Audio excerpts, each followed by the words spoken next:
Percy. Price Demerson. Yeah. Yeah, that's my baby. Why do you keep him like? Because I didn't want him the shit to rub off on them. Because seemed like everything rubbed off from one son to the next one, to the next one, to now. I gotta stop this shit. God damn, it was like a disease spread, nigga. Nobody seemed to catch on. But they mama was doing all type of other shit that I couldn't, she was with the motorcycle club. You know how the motorcycle clubs is. They want to travel, want to ride, want to vacation. But goddamn, bitch, you got 5 kids at the house. I mean, 7 at that, where you get time for that? Now I'm already playing all full-time daddy while you at work all day. Goddamn. You be gone when the kids get up and go to school. You gotta be at work at 6. Kids, I gotta get up and get school. Come on, y'all. I've been doing this for 16 years. Never had a problem. When Percy came home, he got in everybody's head. When I went around on some more shit, my kids started changing. I said, nigga, I told your brothers, nigga, you gonna come home and keep them in school, nigga, not take them out of school, nigga. What you doing? So when he came home, I remember when Percy came home, because he was hitting me up, and he wanted me to come by there, but I just knew it was a lot of shit going on. Get out there. Get out there, Sean. You peeped it. You peeped it. I peeped game because he just kept hitting me on Facebook, me on Facebook. He gonna keep his foot on your gate. He gonna keep his foot on your neck. So wait, were you home when he was home? Yeah, I was home. He came straight to stay with me. Okay. When he came home this time, he's supposed to be there with his mama. His mama, she played the holier than die role. But you supposed to be a whole Christian, so she looked out for him. He bled her dry. You know what I'm saying? Me on his way home, And then it didn't take her 2 days, and the sad thing is, that's her fault because the only thing she kept telling my son is, he mad at you because when he was little, you left this little old knot on his head. I said, I wouldn't give a fuck. I should have left a knot on his ass. Yeah, I hit him on top of his head. Bitch, you gonna quit doing what you doing, ho, you ain't tough. I call it the big knuckle. I take him, I'll pop him across the head. Bitch, quit that. I don't take no better. Bitch, I told you to quit that, bro. I don't do that shit to my kid. But she did that because she was fucked up in the head too. She really didn't want my son to like me. She wanted him, that's fucked up. Bitch, what's wrong with you? He big now, he can, because I don't give a fuck about that hoe. That don't make you no man because you go eat. All your kids got the same mom? I got 7 baby mamas. 7 baby mamas? How many kids you got total? I said about 12. 12? Yeah. But they all know daddy. How many of them have the same baby mom? 5. Oh, okay, so that's... 5 got, yeah. Okay. 5 of them. I was with her for 16 years. She the one got down on me. How'd she get down on you? When I was in the penitentiary, she wrote me that Dear John letter. Dear John letter? You goddamn right. What's that? Come on now, you need to cut on the camera. Dear John is a bad motherfucker. What, so? A Dear John letter is when your girl leaving you to let you know, Dear John, I'm no longer with you anymore. I found somebody else. This cannot continue. Do you remember the day you opened that letter? Goddamn right, nigga. My heart hit the floor. What you talking about? What year was this? The year I got ready to come home. I don't even The year, watch this. 6 weeks before I got ready to come home. So she knew you was on your way out, so she had to tell you to prepare you. Man, but 6 weeks? How you throw away 16 years in 6 weeks? Nigga, I'm just getting started grieving. Nigga, I'm still in the bed for the first 3 weeks curled up, fucked up. Like, what the fuck? They had to throw the letter away. I read the bitch about 30 times. Wait. How long were you gone before she sent you that? 4 years. So you were on your way home, so about about 4 years and 2 months? Months, she sent me that letter. And I had just made parole. And I was going home. And you told her you were on your way? Yeah, she knew it. So that's when she prepared the letter? Man, but the letter. Was it a long letter? It was long enough, it should have been a long rope. Let's get some with myself. I was fucked out. Somebody gave me a gun or rat, I'd kill myself. Wow. I was out of there. How did she break it to you? The cold thing, she didn't break it easy. You could tell her, watch this, Sean, you could tell when it's a nigga over her shoulder telling her what to say. And make sure she put it in my face and make sure I understand it. That bitch hurt the shit out of me, nigga. She smashed me, nigga. I got somebody, I found somebody already, and he treats me this way, he treats me that way. I'm like, what the fuck? Now watch this, this was gonna fuck you up. The whole time I was in prison, I was trying to prepare myself to come home and be a real daddy, real husband, and get this shit together and never go back. Well, I never went back. I've been home 13 years. I got that part together, but I wanted to do it with my family. But I'm gonna tell you some real shit. When I was in prison, God came to me and told me she's not gonna be a part of the plan I got for your life. I was like, man, go on with that shit. That's the devil. Now how you say it's the devil when you want shit to sound right. But when it sound wrong, it can't be God. Because you don't want to accept God telling you you're not gonna be with her. Man, that's the devil talking, that's the devil. I'm in love with this baby right here, and guess what? I ain't been with her in over 10, 11 years. And this is the and one. I couldn't, yeah. This is the woman you had 5 kids with? Yeah, we niggas from the dirt, from the dust to dawn. I'm talking about from living in a car to living into efficiency with 5 kids, to moving to a 1-bedroom, to a 2-bedroom, to a 3-bedroom, to a 5-bedroom brick house out in North Crowley, 2-story house. We struggled, we got there. How long should a woman stay loyal to a guy that's going away? Because life goes on. Never. It's time to go. I wouldn't tell a woman to stay loyal to a nigga that's locked up, because he wasn't loyal enough to stay out here with you. You hear me? Nigga, don't lock me up because you locked up. I gotta understand that now. You understand me? I can't play the I'm locked up. Oh, nigga, you trying to say that because you out there. Now I'm saying that because it's just real in his life. Her life shouldn't stop because yours did. So 4 years, you were gone for 4 years. You don't think she should have just been loyal for those 4 years? I mean, at the time you were hurt, but looking back in hindsight, is it like she could have waited? You were coming home. Yeah. I should have stayed home to begin with. I can't just point fingers at her no more. I did that to protect myself too much. That's why I kept going back. You hear me? Nigga, every time I got back, I had a reason to go back but me. You hear me? Until I started pointing, saying, nigga, you the reason you in here, nigga. Then you'll start learning. It ain't mama's fault, it ain't her fault. Now she don't supposed to hold you down, nigga. Fuck wrong with you? Who gonna hold, nigga? You locked up. The realest thing the nigga say, out of sight, out of mind. So I'm like to say, damn, thank God. Where's Sean? Where Jimmy? Where Dick? Where Harry? Yeah, they waiting on you. Yeah, you ain't doing right anyway. She already know that before you got locked up. Did you already have an idea she was messing around? Just Never, off the instinct? Never. That's the coldest. That would hurt. That's the coldest part. To get hit with the blind side. You know how you think, oh, nigga, she ain't going nowhere. Nigga, crazy. You know how niggas do. That's me for the rest Like of my I'm that nigga. Who gon'? Nah, nigga better not. Yeah. Nigga wasn't there. She wasn't there. You know how nigga think he that tough. Nigga, I been with her 16 years. Nigga, she ain't, what? I know her like the back of her goddamn feet. The only thing I don't know about her was on the bottom of her because she's standing on them. You hear me? And then she do that. Nigga, you thought, nigga, that's the best game of chess I ever seen in my life. I didn't see that move coming. Hey, have you ever met this guy? Don't do that, Sean. I mean, I'm just this real conversation. Yeah. The coldest thing about it, I introduced him. He's supposed to be my kid's football coach. Oh man. But I got a story that'll hurt your feelings, Sean.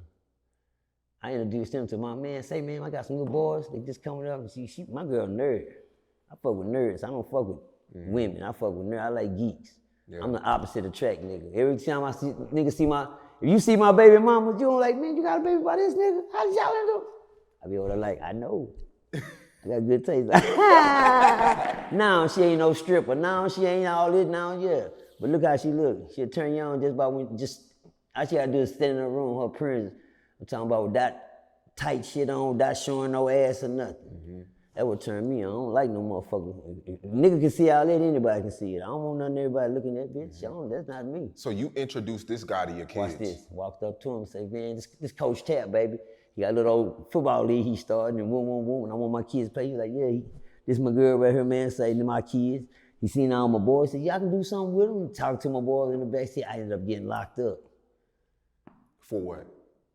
For what? Possession of a controlled substance with the intent to deliver manufactured drugs. And you were a felon already?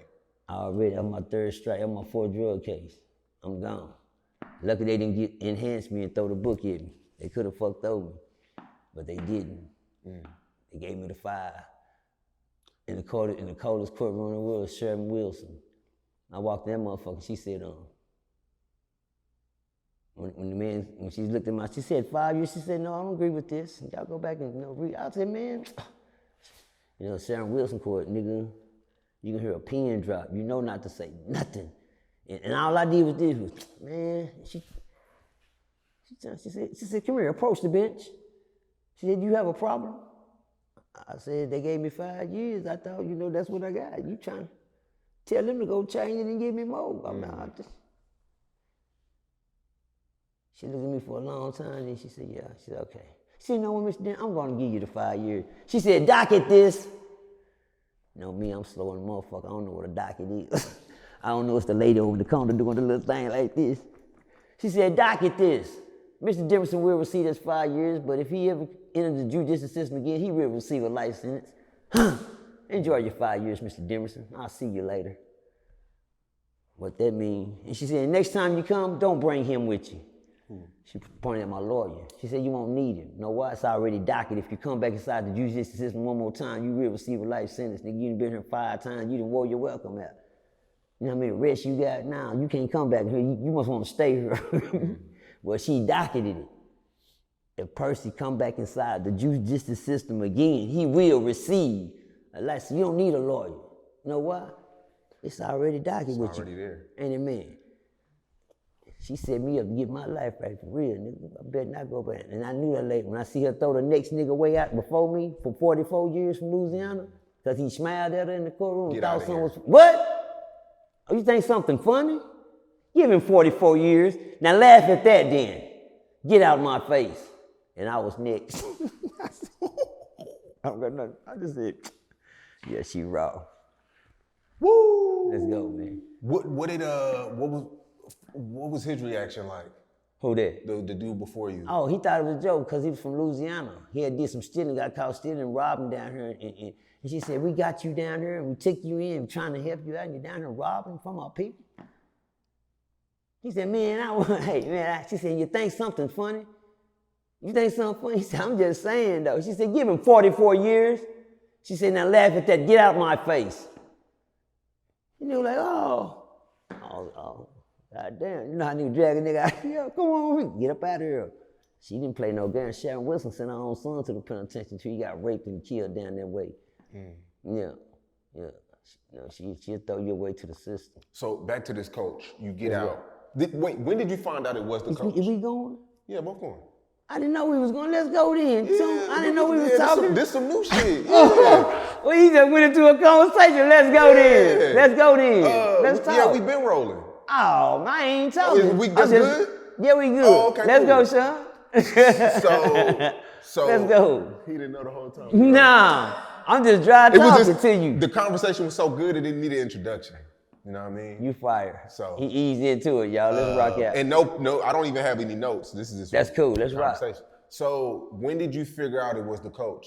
When did she tell you, or you had to figure out on your own? Well, visits will tell you. When your girl come to visit you, it's always a different look on her face. You know the looks that she was when you left her. You know the county jail looks. When she come in from the county jail, you know how she got herself together. Hey, baby, here's the kids, and you can sit there. I have all thing about me staring at my girl when I get there. I just like to stare at her. She keeps looking around, baby, where you? I'm looking at you. I'm staring at you in your eyes, and I want to know. Yeah, you all right. She good. She still here. It's when they can't look at you no more. It's when the conversation is off, when you're giving her that look, but it ain't that look no more. And see, you can fix your hair. Oh, yeah, I went on and did something to it. That look like more than something to it. You only do that, you know what I'm saying? I mean, the appearances start to change. It was one thing that made me scared. When my girl came in, she had lost a lot of weight. God damn, man, God, come on. I know she ain't got a hold of nothing wrong. Then you see pictures of different, as years pass by, the pictures change. You can look at the pictures you was getting when you first got in the county, she was hugging y'all doing the family picture thing, then you see her, I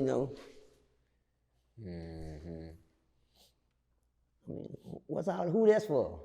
Bitch, I mean, the posing for me, bitch, I ain't got these in the mail yet. Why I'm seeing these? Why everybody else seeing these and I ain't seeing them? Who looking at these? You eye candy now? She been there. It's one thing about a woman, she get tired and fed up. I tell niggas all the time, If you love them, don't leave them out here. If you love them, don't leave them out here, nigga. I'm not for the incarceration. You know, shit. I had a disease. I had a disease called institutionalized. I was institutionalized mentally. I didn't give a fuck about getting locked up. Nigga, I called the law on myself one time, waiting for them to come get me. I don't got warrants. I gotta go to rehab. You know what I'm saying? I called jail rehab for me. I go in there and get myself together, 3 hots and a cock, nigga, and swole back up, and I come back out here and try it again. That right there became a waste of life.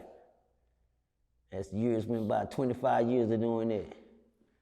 In and out of institution, didn't give a damn, and thank God I didn't get killed in between time and in the meantime, because every time I got out, I hit the streets to jack, rob, and gangbang. I ain't got big enough to take some. I ain't got big enough to whoop any nigga want to say something. And I got the mind to fuck off a nigga if he say something. I'm not no good for myself right now. I tell people all the time, I just thank God didn't nobody kill me. I see a lot of niggas that got killed for less. I said, man, they killed a nigga over that? I said, yeah. I said, oh shit, I better chill. The trip you had, son, I had to learn off of other mistakes. That's how I grew up in life, learning off of other mistakes. And what's the saddest thing about it? Niggas had to die for me to learn. Niggas had to actually die, get killed for me to learn. You know how many niggas did for me to learn something? Many. The graveyard, I ain't gonna blame all of them on me, God, but he showed me enough. And I don't think it was fair. But God just told me one thing, you wanna learn or you wanna be the lesson? I'd rather learn. Until somebody learn off of me and say, man, Percy did this, see what happened to him.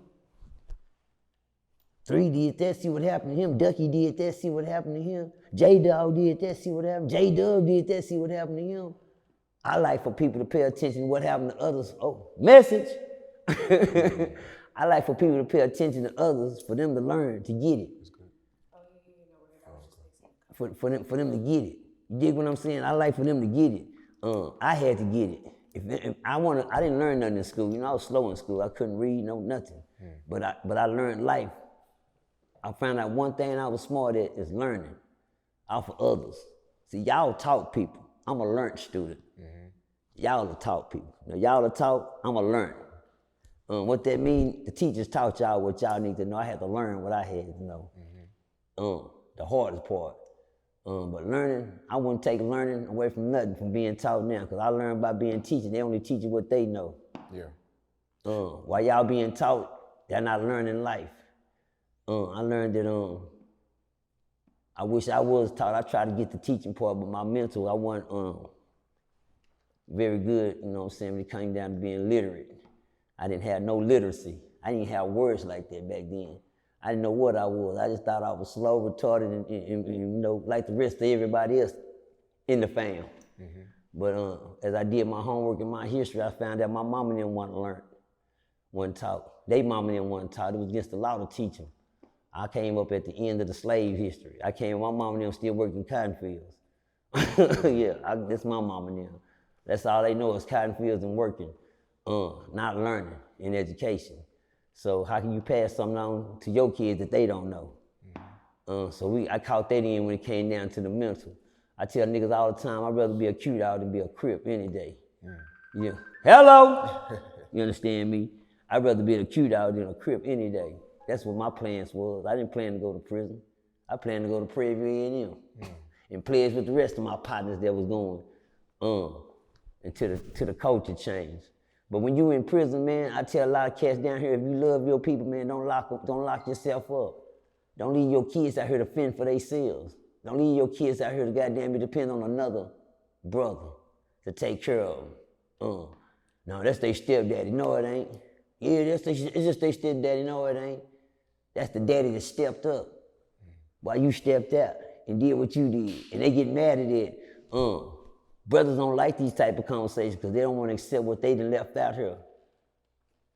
Everybody mind, you know what I mean? Say, you sit there long enough, you'll find that person ain't lying. Yeah, everybody down. Yeah, she down right now. Yeah, she holding you down. And some niggas, they get ready for their arches start this visitation. You can't tell them nothing. And I done watched them days go by. I had to live them days out. The Dear John letter,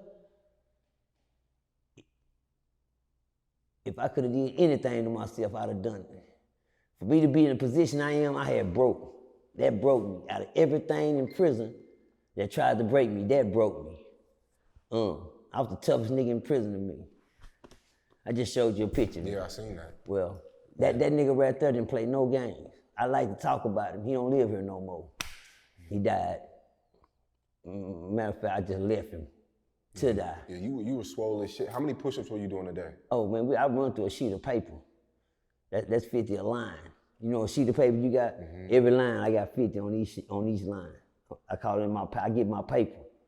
I lose count. I'm at like 1,000 something. I lose count. But that sheet of paper, I got 50 on each line. The first every line gonna have a 50 on it.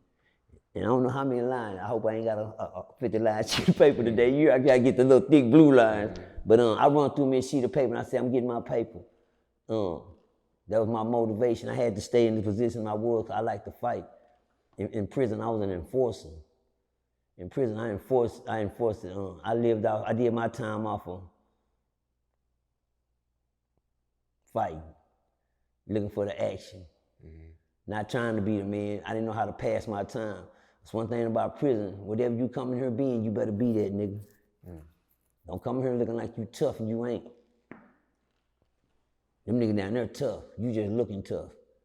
I found out one thing about Ferguson. I went to the bottom of the borough penitentiary. It was the most, because you know when you know how they say something, Sean, they say, man, they let that motherfucker go. They say, man, they let something go. I mean, you let something go, that means it's out of control. You ain't got no control, man. Shit, I don't work there. Hell no, I don't work over there. They didn't let that motherfucker go. That bitch went down. That means the inmates run this, the officers don't. That's the most scariest place to go, where the inmates run something and the officers don't. I went there. They'll tell you over the system of TDC, oh, you want to be bad? Oh, you think you tough? Send them to Ferguson. That's what they'll tell them. Send them to Ferguson. They got all these other units, Green, Estelle, Huntsville, Pac 1, Pac 2, Clemens, Cleveland, all these other prisons around here. But if you end up on Ferguson, you're only here for one reason, because it's called the STG unit, Security Threat Group. That's what it's called. It's called an STG unit, Security Threat Group unit. This is where the security's in trouble. These niggas are threatening. It's a group of them. And they leave you out to dry as an employee over there. It's a sign over the door. It says no employees beyond this point. I said, why would they put that there? They said, just in case somebody y'all kidnap and try to take them out that door, they're not gonna open the door for them. You know, that don't mean nobody beyond this point. This is for we can let y'all go. If something ever happened to you in here. You know, I should tell you, I had got to the point, I told my partner when I first got to Ferguson, they spooked me. They scared me as soon as I got 2 guys ran right up on me like I was food. Now I'm gonna tell you something about that portion. Prisoners or security? No, with security run up on you, you can smoke them, but a nigga, you better have it on your mind. When I first got off the bus, I heard about Ferguson for years. It was like one of the most dangerous places you ever want to go, but the toughest you can get. It's the biggest college in prison that you go. You know, I went to college, right? You went to college? Yes, sir. Where'd you go to college? I went to Penn State. You went to Penn State? Yes, sir. You didn't go to Penn State. Yes, I did. Just turn the words around. Appreciate you, son. Let you soak in that one. Yeah. I'm gonna let him soak in that one for a minute. Yeah, I went to college. I had to go learn something. Yeah, 4 years exactly. I got my. I know. That's a bar. Yeah, I know it. I got my whole degree down there. So wait, so you go to Ferguson and 2 men run up on you? Watch this, straight off the bus. One thing they know is a red bag. Everybody know what the red bag means. What that mean? You just got here. You green. They might well put a goddamn line across your back and take some white tape or paint and paint it, because everybody know you knew. The red bag gonna tell you knew. Yeah. And when that red bag, you gotta carry that red bag around until they finish your inventory. You ain't got nowhere to put your shit anyway. You gotta go to chow with your red bag, sit in the house, a new nigga. Well, one thing about the chain line, everybody coming to be like 25 of us standing there with a little chain bag getting off the bus, we knew. Every prison that you go to in any institution, the laws run the system. When they say get on this side of the hall, that means get on this side of the hall. They say hands behind your back, hands behind, face the wall, face the wall. Get down on the ground, that's what you do. The officers always have control. When I first walked in Ferguson, I noticed one thing, the officers don't run shit here. That's scary. When I seen a nigga, you know, when I'm used to seeing people in jail say, man, fuck that police. Who said? He said it. Niggas will tell it on you because they don't want that trouble with them police. When I went to Ferguson, he said, man, fuck that law. He better not say shit to me. I slapped that hoe. I said, ooh, he finna go to jail. He finna go to lockup. Anytime now. Goddamn, when you gonna lock him up? Never. He didn't touch him. Didn't say shit. I walked in there and I found that right then, when these inmates ran in my face, that law didn't say shit. He sit there and watched them. He let you know, well, you wasn't sent here for no reason. The only reason you was sent to this unit, because somewhere down around in the system, you thought you were tough and you thought you were bad. That's the only reason you end up here. So whatever you thought you was around them other little units and jailhouses and boot camps and transit units they got y'all on because you think you goddamn doing time. Everybody think they doing time penitentiary because they locked up somewhere. No, you're not. Niggas comfortable in the motherfucker. Niggas walking up to the microwave, putting their shit in there, just living up. Ferguson is the bottom of it's the projects of the penitentiary. The projects, that means the lowest you can go on housing. That's the slums. How did you become an enforcer? Let's go. Well, when I walked in, 2 niggas ran up on me. They said, nigga, yeah. And let me give you my mind state. I had been to the county, did my time, got my push-ups. I'm ready for prison. I'm gonna tell y'all something. My mind state was, ain't nobody fuck with me now. Nigga, look at me. Oh, when I got in that motherfucker, you better put that little shit up, nigga. I said, oh shit, these niggas down. What they eating in here? That county jail food, I'm thinking I'm big because the county jail thinking me, I'm swollen. Niggas, yeah, you ready, boy? When I went down there, I'm wondering what the fuck they eating. They eating out the garden down here, nigga. Y'all eating trays. These niggas eating out the ground. Eating out the garden. Let's get to the work. I walked in the unit, man. When I walked in the unit, 2 inmates ran up. He said, yeah, nigga, you just got here, nigga? I said, yeah. He said, well, we doing a whole lot of fighting over here, nigga. I said, shit, that's what's up. That's what's up. He said, yeah, that's what's up, nigga. And he walked off. I said,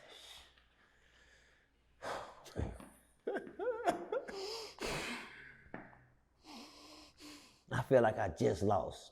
Oh, so you felt disrespected? I feel like I just lost.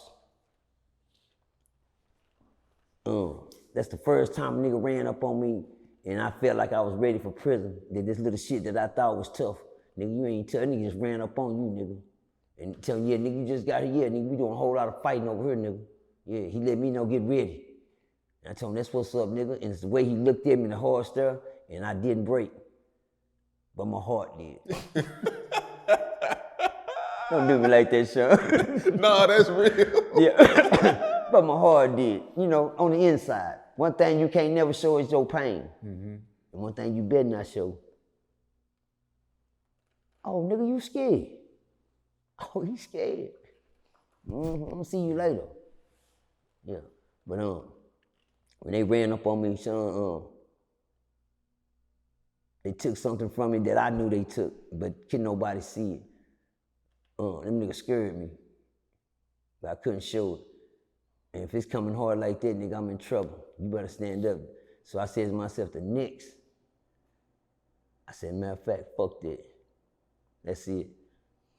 Because I feel like I can't come in prison and become what these niggas turning these niggas into, because niggas are home. Let me tell you something. 25 niggas get off that bus, I guarantee you, my right hand of Jesus Christ, there's only gonna be 3 of them left before the end of the day is over. That's every bus. Them niggas is food. These young niggas in here that coming off these streets, I like to tell every young nigga that's listening to Sean Cotton right now, when you're coming off these streets, you're not listening to your mama, your daddy. By the time you make it there, you're gonna find out what mama was talking about when she said, it's always somebody better than you. Now you hear. Tales from a crib, right here on Sean Cotton. I got in there, man, when I got in the penitentiary, man, them guys ran up on me and I said to myself, that's the last time a nigga gonna ever run up on me in this prison. I'm gonna do all the running. I'm gonna be them niggas. I like that. You know why I like it? Because the way it made me feel, I know how it feel when a nigga run up on you like that. I can't never feel like that again. So I said to myself, from this day forward, I'm gonna do all the running up. I gotta start moving like the system is moving. So as soon as I got my red bag and they sent me to my block, the man said, go put yourself in the cell and come back down. I went in there, I just threw my shit on the bed. Because I feel like I got to get something back that I just lost and I ain't even been here a whole hour. I got to get that back. If I don't get that back, I done lost already. So what I gotta do, I went and I threw my shit on the bed and I went straight to the day room on Ferguson unit. The first nigga I ran to was rolling 60. Jonathan right there in the hallway, 6'0" nigga. And I checked and I ran. I said, where the Crip niggas at? Yeah. He said, oh, they in. He said, what's up? He said, I'm 6'0", nigga, 6'0", nigga, Reggie. Shout out to Reggie. We flipped you before the year was over anyway. He was an OG nigga, 6'0" Reggie. He said, I'm a Crip. I said, what's up then, nigga? I said, I'm gonna get my check out the way right now. I don't give a fuck how big they was, no nothing. I'm ready to squabble. I'm spooked from the hallway. I gotta get my shit back. If I don't do that to get back, I'm gonna feel like these niggas took something from me, only that I know. And they spooked me. I can't go around here spooked. So I'm gonna fight somebody right now. Just to show these niggas I'm here. I don't give a damn if I get my ass put. My thing is to get out there and show them that you finna get out there. Mm-hmm. I got it with anybody. But the way these niggas, I don't know what these niggas, what happened to the little niggas like me? Well, the little big niggas, I thought all the big, these ain't no. It's hard to choose a fight when everybody here got their weight up. You hear me? But that's your problem, Percy. You don't choose your fight, nigga, anybody. That's how you do your time here, nigga. Ain't no size, ain't no weigh in here, nigga. Ain't no gonna get on the scale, see who the same. Now, ain't this penitentiary, bitch, you don't weigh in over here, nigga. Whatever you run into, that's what you run into. Yeah, so my thing was to run into Reggie. Reggie, I said, what's up with you then, nigga? He said, I'm 6'0", so I'm looking for that chick. He said, what's a lot of them? I said, what's up with you then, nigga? Yeah. He said, oh, man. He said, where you from, man? I said, Fort Worth. Oh, man, chill out. They don't do that over here. They don't do what over here, nigga? Two niggas in the hallway. Oh, you were down there about medium custody. They gonna do that. Them animals down there. He said, well, man, we laid back over. I ain't laid back. Nigga, where the check at, nigga? I ain't buying. He said, well, you got a lot of your Fort Worth. He let me in the day room, make a long story short. Shout out to Neighborhood, Pollywood neighborhood. A stormed down nigga out of Fort Worth, Texas. He stormed down. He had been down there about like 15 years. I didn't get checked that day. I was in the gym the next day, you know, been there one day. I'm over there shadow boxing. One thing about prisons, the first thing you niggas better learn, all that old trying to show that you got something in the corner and all showing what you got, that's gonna get you beat up. That's asking for a fight. You would think niggas will see you doing karate moves and judos and quiet down, nigga leave you alone. Well, down there you asking for trouble. That means you know something, nigga wanna see what you know. Yeah, don't be doing that shit if you can't do that shit. You hear me? And a lot of them do that. A lot of them like to shout about look good and motherfucker when I mean talking about they look like they fight. You put something in front of them. So what happened to that shit you just? What happened to the shit you were doing over there in the corner you were doing? You know, what happened to that when you were fighting? Nigga, you went to goddamn swimming. Nigga, what happened to the? Yeah, I know it's a different when it's in your face. But anyway, I ran through there, son, and I went looking for the fight I couldn't get now. So the next day I'm in the gym showing my boxing skills in the corner, which I really came to find out. If y'all want to think I'm lying, I'm being as honest as I can. Percy had been to Lindsay unit. I was 52-0. I was 52-0 when I left her. I like to fight, so I left that unit. I was 52-0.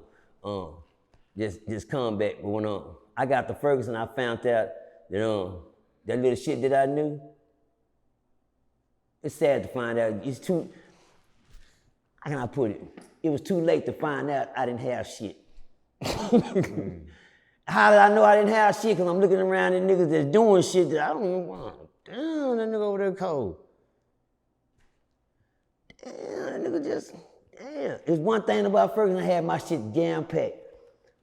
My game is the ground and pound game. I know how to get them, I know how to grapple, get them down, and pound them out. Feed them elbows and hands. Elbows and hands, that's what I like to feed them. I like to bust them across the head with that elbow. That's my hardest knuckle I got on my body, is the corner of my elbow. Bust their head open, but them niggas took my shit and threw it out the trash. They said, look at our school, what you over there doing? I said, I'm over shouting about it. He said, that shit ain't gonna work over here, nigga. This guy, who the fuck is nigga talking to? You, nigga. That little shit you doing in that corner, that shit you doing, that shit ain't gonna work over. I said, well, show me then, nigga.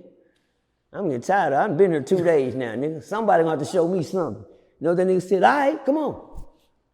Damn, I was just bullshitting on the cool. I was just bullshitting. Nah, once you say that over there, they mean that. Nigga, this ain't the county jail. Bitch, don't come here playing. You in the penitentiary, hoe. Everything you say can and will be used against you in this motherfucker. You hear me? Everything. You say come on, bitch, you better come on. Because if he don't come on now, nigga, both of y'all gonna get into it. One thing I learned about Ferguson, when you get over there, you start fighting, you ain't gonna finish fight. I got over, shout out to Nate Boy. I got in the corner with Nate Boy, and Thank you, God. I came out lucky. I smoked Nate Boy game with the little. I ended up getting me one. Opened my eyes and, I got him. You know, I got him. Shit, by the time I opened my eyes, I had won the fight. That let me know, Percy, shit, quit trying to be a showboat and quit trying, because these niggas will call your bluff. Nigga, if you goddamn be fishing, nigga, they feeding. That means if you want some trouble, it's in here. One thing about that penitentiary, nigga, they can smell fear. They know you scared. Nigga, you can look scared. You ain't gotta say nothing. You can talk like you tough. Oh, he's scared. How? Huh? How? How? Anyway, son. One thing about prison, it's not a nigga that walk in there that ain't scared, nigga. You a lying motherfucker if you tell me you walk through that door and you ain't got some type of jitters in you and you ain't been here before, you finally made it, they know it. They know you ain't never been here before. You know how they know? They been here 18 years, 20 years, 17 years, 16 years, sitting on them same benches. Nigga, you been here 16 hours. Yeah, they know it. And them niggas gonna do everything to see what you is. Cause right now you ain't nothing but food in this motherfucker. You ain't nothing but food. You looking like food in here to them niggas. Them niggas been there since the 50s, since the 60s, since the 70s, since the 80s, since the 90s waiting on you little sagging pants ass nigga. They like to show that ass, coming in with that ass poked out, and goddamn they pull it behind. Oh, they say, well, these little new niggas coming here, they good. These niggas ain't seen booty in years. One thing about a booty, it ain't got no face. Hello! You can't put a face on a booty. They ain't looking at your face, they looking at your ass. Shit, same thing with a woman. You can't tell if a woman's a woman till you turn around. Oh, that's a lady. Oh, that's a nigga. God damn, you never knew until she turned around. Because a booty is a booty to them. Back to the mission at hand. The way that I became an enforcer on Ferguson, I came in fighting. That first fight I had with Nate Boy was the first fight I had, and it won 24 hours before I had that fight. And guess what? That was the first fight I had, and I fought until I left. And I fought for the next 4 years in there. Every day if I could. How many losses do you? I didn't get whooped, not now time on Ferguson. I didn't take no losses on Ferguson. I always tell these niggas, when they hear these type of stories, I showed you what I look like, son. I didn't play no games, nigga. Understand me? God damn it, y'all. I keep a reminder in my pocket, y'all, to show y'all when I was in prison. I pulled out this little picture. I don't even know if they can see it or not, son.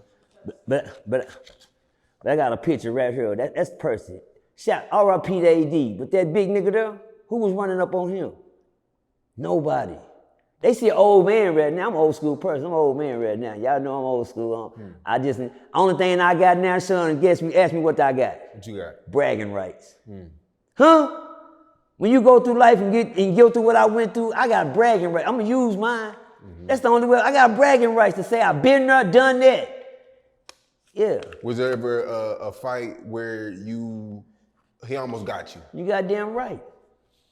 She sick, goddamn, son, till he did get it. You know, that happens when you're fighting. Ain't no mouthpieces in there, nigga. Was it all? What's this? I hear about, knives and. Oh yeah. Let me tell you something, son. I'm a caveman. I came out of prison and I don't know where the last time. I forgot when I was in penitentiary last time. Thank you, God. I used to remember stuff like that. Oh, I just got out 2 years ago. Oh, I just got out of this, man, 15 months ago. I haven't been that long.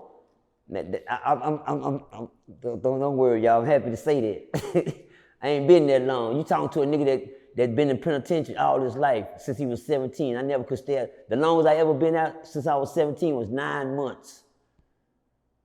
Yeah.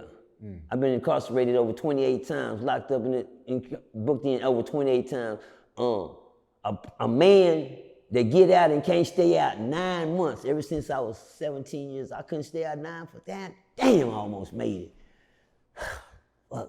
What person? They had a little thing in my family then. They don't even gotta say nothing. They said, what person? Everybody just say, throw their head up. Damn, they got a sign for me now? What that mean?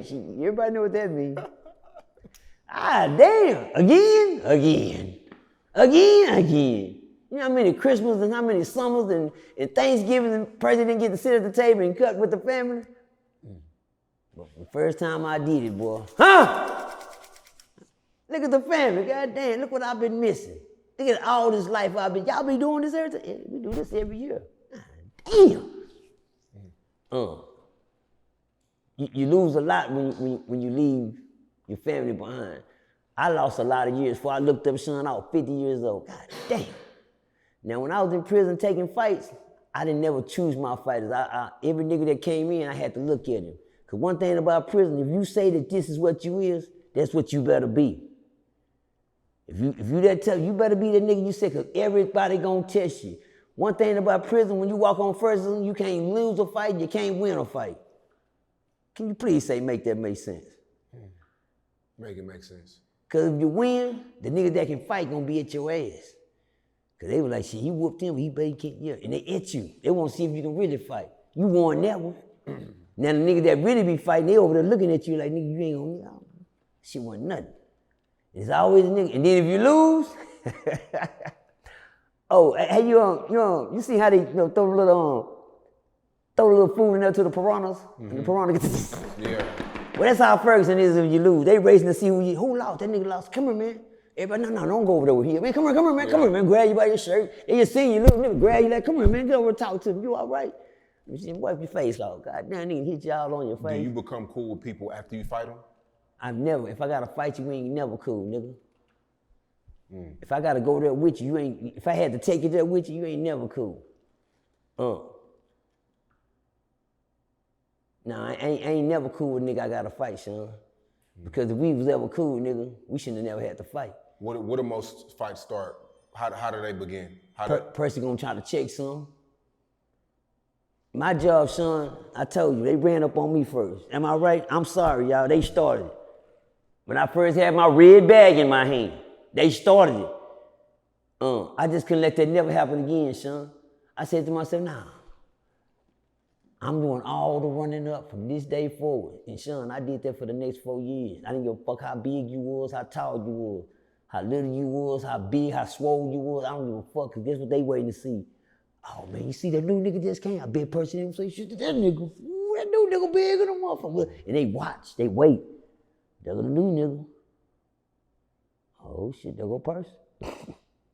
God damn. Damn, that nigga Percy, yeah, I earned that. So I earned that. I got 5 stars going down my neck right here. That's a 5-star general. I'm the highest ranking gang member you can run up to on Ferguson.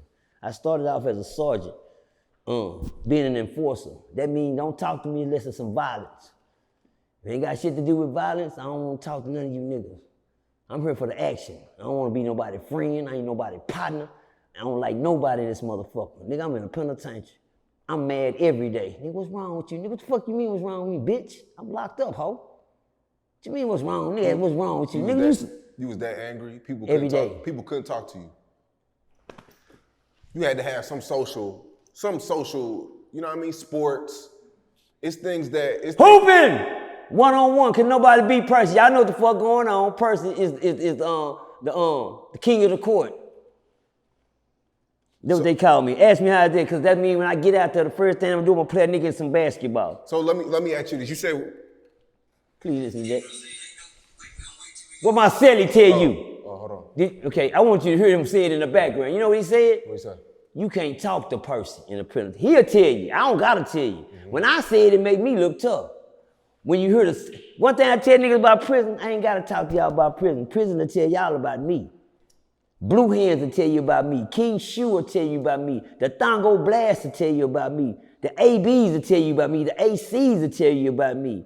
The Bloods will show tell you, they'll tell you about me. I don't have to brag on Percy in prison. Every nigga, let's put it like this. I came home from prison with a plan never to go back. My plan wasn't what I said it was, but God had a plan for me already. And that plan was to bring every character that I met in that prison to life out here in this world. I did that.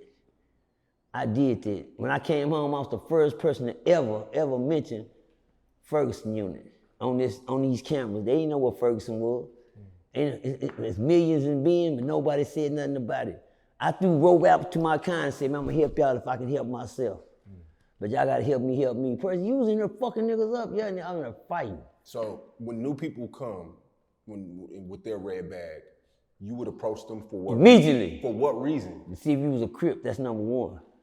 Cause I'm fighting, I'm checking every Crip come through the door. But aren't you a Crip? Yes, sir. I was a Crip at that time. But why would you approach Yeah, them? because I need to know one thing about Crips, nigga. We checking over here, nigga. I had Crip niggas take me to court. They didn't like me on Ferguson. Ferguson was my worst enemy. The worst enemy that I was going against was my own kind. That was Crips. Crips didn't like me. Why would you go against other Crips? Because guess what? I seen Sean. You're not gonna believe this, man. Put me on game. Tells my Crip. I got another one. I was in there, man. While I'm sitting there, man, I heard a lot of commotion going on one day in the penitentiary. And niggas was standing up, yeah, hey. So I come in out there, they jamming it. Hey, nigga over there beating on the bench. And they was standing up on the benches. I couldn't see what was going on. And then by the time I did see what was going on, it was on a nigga on the floor, was pussy popping. He said, what all you niggas up here yelling and screaming about? Another nigga on the floor shaking his ass like a hoe. He was down there pot dropping it like it was hot. I'm talking about actually dancing like a female, and these niggas was standing around, yeah. I can't get jiggy with this shit, nigga. Y'all do, that's a nigga. Then when he got up, he jumped up, yeah, what up, cuz? He went to hit and see. I said, wait, hold on. No, nigga, that ain't no Crip, nigga. That ain't no Crip right there, thank you, Sean. That ain't no Crip right there. Hell nah, no Crip shake, don't no Crip booty move like that. Nigga, don't no Crip shake no ass like that. I ain't never seen a Crip body move like that. Now when we see walk, nigga, we groove, nigga, we be on some gangster shit. Nigga, this nigga up here will shake with pussy pop now. You know what? From this day forward, I'm putting cases on all you motherfuckers. In my Denzel Washington voice, in my training day voice, I'm putting cases on all you motherfuckers. Now, from this day forward, I come from a land of five dudes who were gangster Crips, five dudes who were Crip gang. We don't groove like this. We sure don't loke like this. I found that Red Dead in prison, niggas can hide behind anything in the penitentiary. In Red Dead, I just found a nigga hiding behind Crippin' in the penitentiary, because that ain't no Crip, cuz. And if he is, he won't be one before the day is over, because what he just displayed, they ain't what no Crip niggas do. Crip niggas don't jump up and pussy pop, nigga. No, I'm getting you off the set. As a matter of fact, from this day forward, y'all, check this out, day room. Look out, day room. I'm checking everything come through the day from this day forward, because I'm going to make sure it's a Crip from now. Yeah, because ain't nobody else. All these niggas that's been in here doing this, they can do that. But from this day forward, nigga, ain't nobody coming through this door, nigga, without being checked in. Because we been feeding this nigga. I thought this nigga was cool. He eat soups with us and everything. We feed nigga, ask me for shit. Yeah, I give it to him. I don't feed punks, nigga. Fuck y'all talking about, nigga. I don't feed no weak ass nigga that sitting around here pussy popping in the day room, nigga. And he saying he crippin', he locking C's, nigga. You niggas sitting there and say, that's crippin'? I should have known something was wrong with this picture, because as soon as I hit the unit and I walked inside the unit, a nigga introduced me to the shot caller of Crips. And he was sitting in the day room, he was sitting in the chow hall like this with the legs crossed. And he had another man up on his arm like this, real close. And he was hugging this girl. And when they walked me in there, they say, look out, cuz, this is the leader of the Crips. He the one called shots for the Crips, nigga. This the homie right here, long view. He said, what's up, cuz? What's up, cuz? And I looked at him. And then I looked at that, and I looked at him, and he was like this, hit that, cuz? And I walked off. I turned around and walked off. He said, hey man, what you doing, cuz? Don't do that. You can't leave the overseas out there like that, cuz. You tripping. Cuz, you gonna be on man. That's the big homie. I don't give a fuck. That's a punk, nigga. Fuck you talking about, nigga? That nigga sitting there with a whole more boy up on his arm. You talking about he the big homie over here. Who put him on? What is he? He 5 dudes. I said, not no more, nigga. That's how quick I got into trouble on Ferguson. And I hadn't even been in that motherfucker a whole hour. Cause I wouldn't lock siege with a big homie that they say running the Crips over there, but he had a homosexual sitting there. He had a punk on his arm and trying to lock siege with me, nigga. And I don't see you no Crip, nigga. When you got that up under your arm, I'm not locking siege with no nigga with no girl up under his arm, nigga. He a girl too. Now, I don't call that the big homie. Man, everything you said about him, niggas act like he was out of control. But that's him, nigga was in a month, nigga. He was off the set, nigga. Yeah. But watch this, though. It gets like that because you know what, man? when niggas live under protection, you gotta find out who really in this motherfucker, who they say they is. I came to find out niggas be from these little small country towns, Kickbox, Texas, Sulphur Spring, Texas, Longview, all these, and they can come in this penitentiary and say they Crips. Just to hide behind something because they not man enough to protect themselves as a man and stand on their own. If you're not nothing, don't be nothing, nigga. But you know in this penitentiary, if you're not nothing, you're a neutron. That means you're neutral. That means you food, nigga. That means if any gang ever want you and they want to hog you out, whatever gang take you over and they say, what is he? He ain't got no protection on him. A neutron nigga don't have protection. He gotta be the stiffest nigga in the prison. It's a lot of good stiff niggas that ain't nothing that can hold their own as a man. But it's a million of them that can't. Because guess what, when the gang decide they gonna hog you, and ain't nobody to protect you with your gang, it's only you. And the gang coming to get you. When I seen niggas doing that type of shit, I said, nah, I'm gonna start checking. What you checking for, nigga? Cause man, I gotta find out, can these niggas fight? And will these niggas fight? I gotta find out, nigga, who we giving shit to that we ain't just feeding niggas. That ain't gonna do shit but pussy pop, nigga, when it's time to rock out. You understand me? You gotta understand, son, these niggas ain't gonna keep it real when that war jump off. I done seen them Mexicans have them niggas running under the table with them knives, them niggas get to hide and trying to get away from them essays on their ass. I done seen the essay cut a nigga from ear to ear, just finished talking to me. And the essay told the nigga he wasn't going. I said, man, y'all better watch them Mexicans. Y'all better watch all the Mexicans. I said, ooh, it's a whole bunch of them in there. I said, man, he said, nah, man, fuck them, they ain't gonna do nothing. And then the Mexican, shout out to my Thungo Blast, shout out to my nigga MD, man. He one of the hardest over there. Shout out to my nigga MD, Mexican MD, that's my baby. But he run things, he real violent. He said, no, Percy, man, y'all ain't got nothing to do. Y'all ain't got to do what we told y'all. They told me to violate a Crip nigga for beating up a Mexican because the Mexicans checked one of their kind coming in, but it was one of my Crip partners said it, he told them don't mess with them. But my city, you can't tell them not to fuck with their own kind. They gonna check their kind. He didn't want them checking them because he wanted to hog the Mexican himself and put him under his wing. But it don't work like that. They got first dibs at their own people. If they want to hog them first, you can't have them. That's how the games go in there. The hogging game is real. So my thing is this, man. He did that, didn't nobody react. I told the niggas to check him, they didn't check him. Didn't punch him out for it because he was wrong. He wasn't supposed to get in the Mexicans' business. That can cause a whole war between the blacks and the Mexicans. But anyway, Sean, niggas be hiding behind gangs because they not man enough to stand on their own.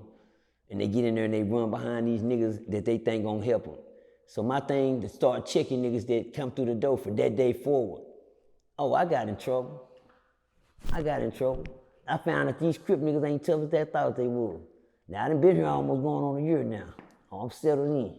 I ain't the new nigga no more. I'm fresh. I've been on this rec yard, and the only thing I did was keep my body in shape to be a fighting machine. Nigga, I turned my body into a fighting machine. I worked on everything. That's all I wanted to do. I stay in my cell, I come out as a monster. Time niggas see me, they don't know I'm in that bitch working out.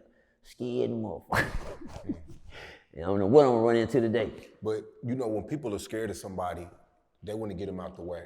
Right. How were you ever, looking out for people plotting on you because they want to get you out? Oh, they had a green light on me.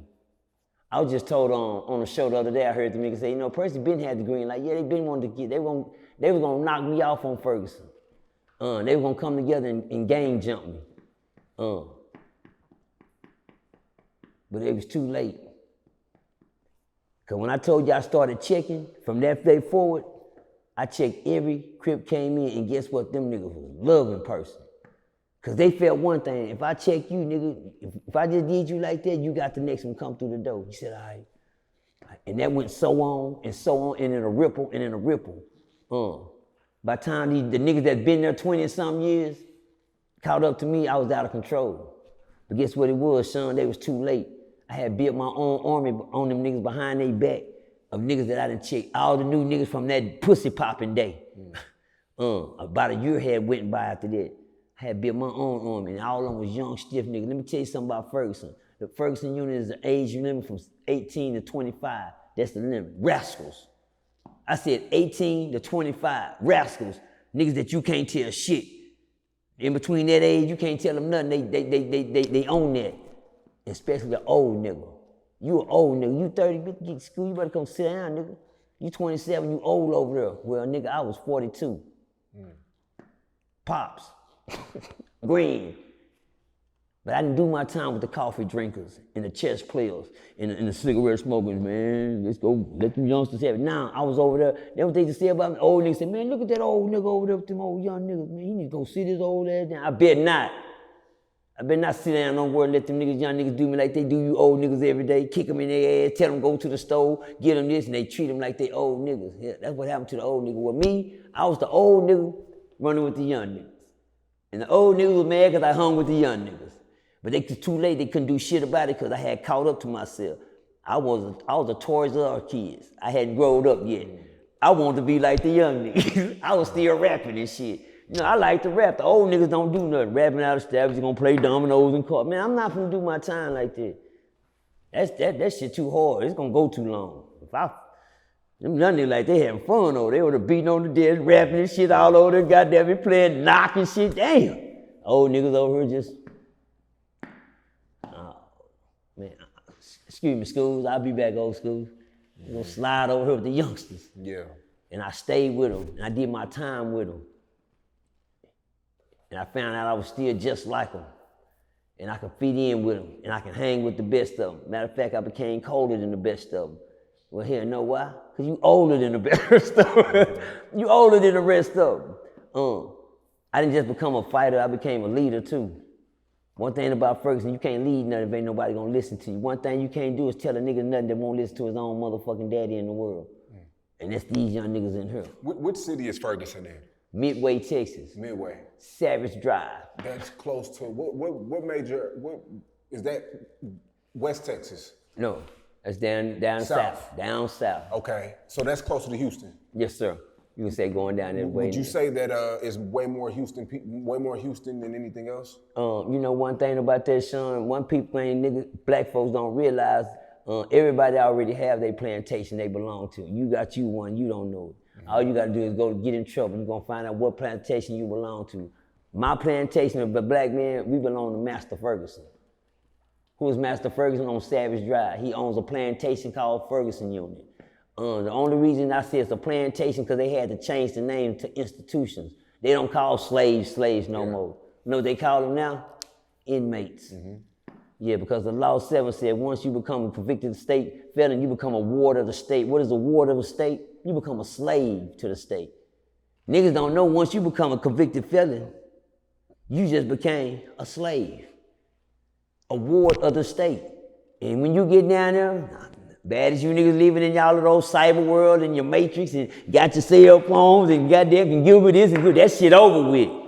Niggas back to the pencil and paper, nigga. Yeah, it's back to the caveman days, you know the writing on the wall shit. Nigga, ain't none of that shit in here.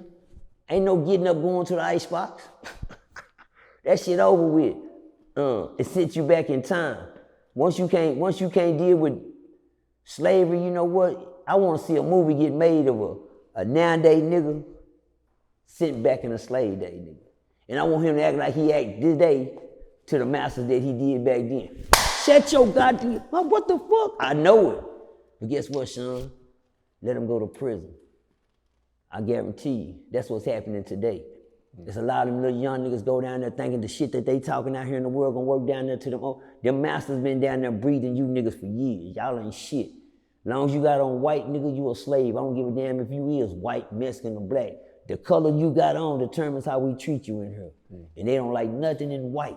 It's all the same. When you check somebody, was it ever a time where a guy wasn't in a gang? He was a neutron? Never. I don't pick on people. You know who I am. I'm the superhero in prison. I'm the bully slayer. One thing I've never been in prison is a bully. I can't stand despise a bully. I hate niggas that pick on the weak. How do you know if they're in the gang or not, though, to even check them or not? Is it tattoos? Because one thing, you check all that. Niggas will lie. Then end up going to the shower and niggas say, man, he was working out. I seen 5 dudes over there. Say, come here, home. What you want to say right there? Oh, man, no, man, that was some shit I was trying to get covered up, man. But you was crippin' though. Yeah, you know, I was always looking for violence. I didn't never pick fights with nobody. I couldn't stand a nigga that, if somebody's scared of you, man, leave him alone. I was that nigga. I said, man, leave him. He don't want to fight. Nigga, man, fuck this old hoe ass nigga, bitch ass nigga, old motherfucker. Say, look out, homie. He don't want to fight. He good. Nah, bitch ass nigga, but he scared though. He don't want to fight. That whole ass nigga, no, because I just said he didn't want to fight. Nigga, I do though. I'll fight for him. What's up? Yeah, that was me. I hate to see niggas pick on people. Everybody in prison ain't tough. Some niggas just made mistakes. Some niggas end up in there because of some of the other partners that they did, you know. But this ain't the place you want to end up, youngsters. I keep trying to tell them. So in Ferguson, what's the best way to just do your time, mind your business, and get out? Is it that easy? It's never that easy. To just mind your business? Never that. You can't mind. I couldn't even mind mine when I got there. Nigga came and got in my business as soon as I got off the bus. Nigga, where you? Damn, I was gonna mind my business. That's the plan for everybody. You know how many got that plan in their head? For get in here, just do my time, don't say nothing to nobody, sit back, keep reading me a book, and do now, hey, yeah, excuse me, what you read? Damn. You need to know one thing. When a nigga asks you something in prison, anything, he fucking with your time. He wants something from you. Youngsters, if you ever locked up and a man asks you anything, he wants something from you. What do you want? I don't give a damn if he want to do some time with you. I'm doing mine on my own. I don't want no nigga talking to me, saying shit to me now. I don't got nothing to give you. I ain't got no soup. I ain't got no chips. I ain't got no dip. Nigga, I ain't got a minute to talk. Nigga, I'm doing my time by myself. That's how you do your time, by your motherfucking self. Quit going to that bitch. Let me tell you something about prison. Everybody going in that motherfucker looking for a friend. There go Sean. They got Sean, how long you been down here, my nigga? Damn, I didn't know you. Then Sean got there and then Sean turned around and said, yeah, nigga, what's up with you? Yeah, nothing, man, I'm goddamn good to see you. Then you don't know before the end of the day, Sean been to knock your bitch ass out somewhere. Sean ain't that nigga you seen in the streets no more, nigga. Sean been down here about 10 years, 5 years. That's where he been. Oh, you know Sean? Oh, there go Terry. Look out, Terry. Terry, that's my homeboy Terry. He down there too. Terry, that ain't Terry. Who is that? That's Cherry. Say, nigga, don't play with my homeboy like that, nigga. Look out, Cherry, bring your bitch ass here. Hey, man, don't talk. He gonna whoop your ass, nigga. I know him from the street. You know her from the streets? Yeah, he that in the street. Her ain't that in here. Yeah, they only tough in the streets. When they get in here, it's a whole different story. I try to tell these people. When you see a man change his persona, they done been through it. They done been through it, ladies. A lot of these guys come home from prison and they make these ladies think that they the tough guy. Let me tell y'all ladies something. The most intelligent. Let's talk about that. Yeah, they come home from prison, they always make niggas think they that nigga. If he gotta come home and tell you that, just know he ain't that. Conversation is hard, nigga. Some conversation, ladies always look at the persona. Oh, nigga, you ought to see him, he tatted up, girl. He got his muscles up, he down there sucking dick, lady. No, not John. You come on the door knocking.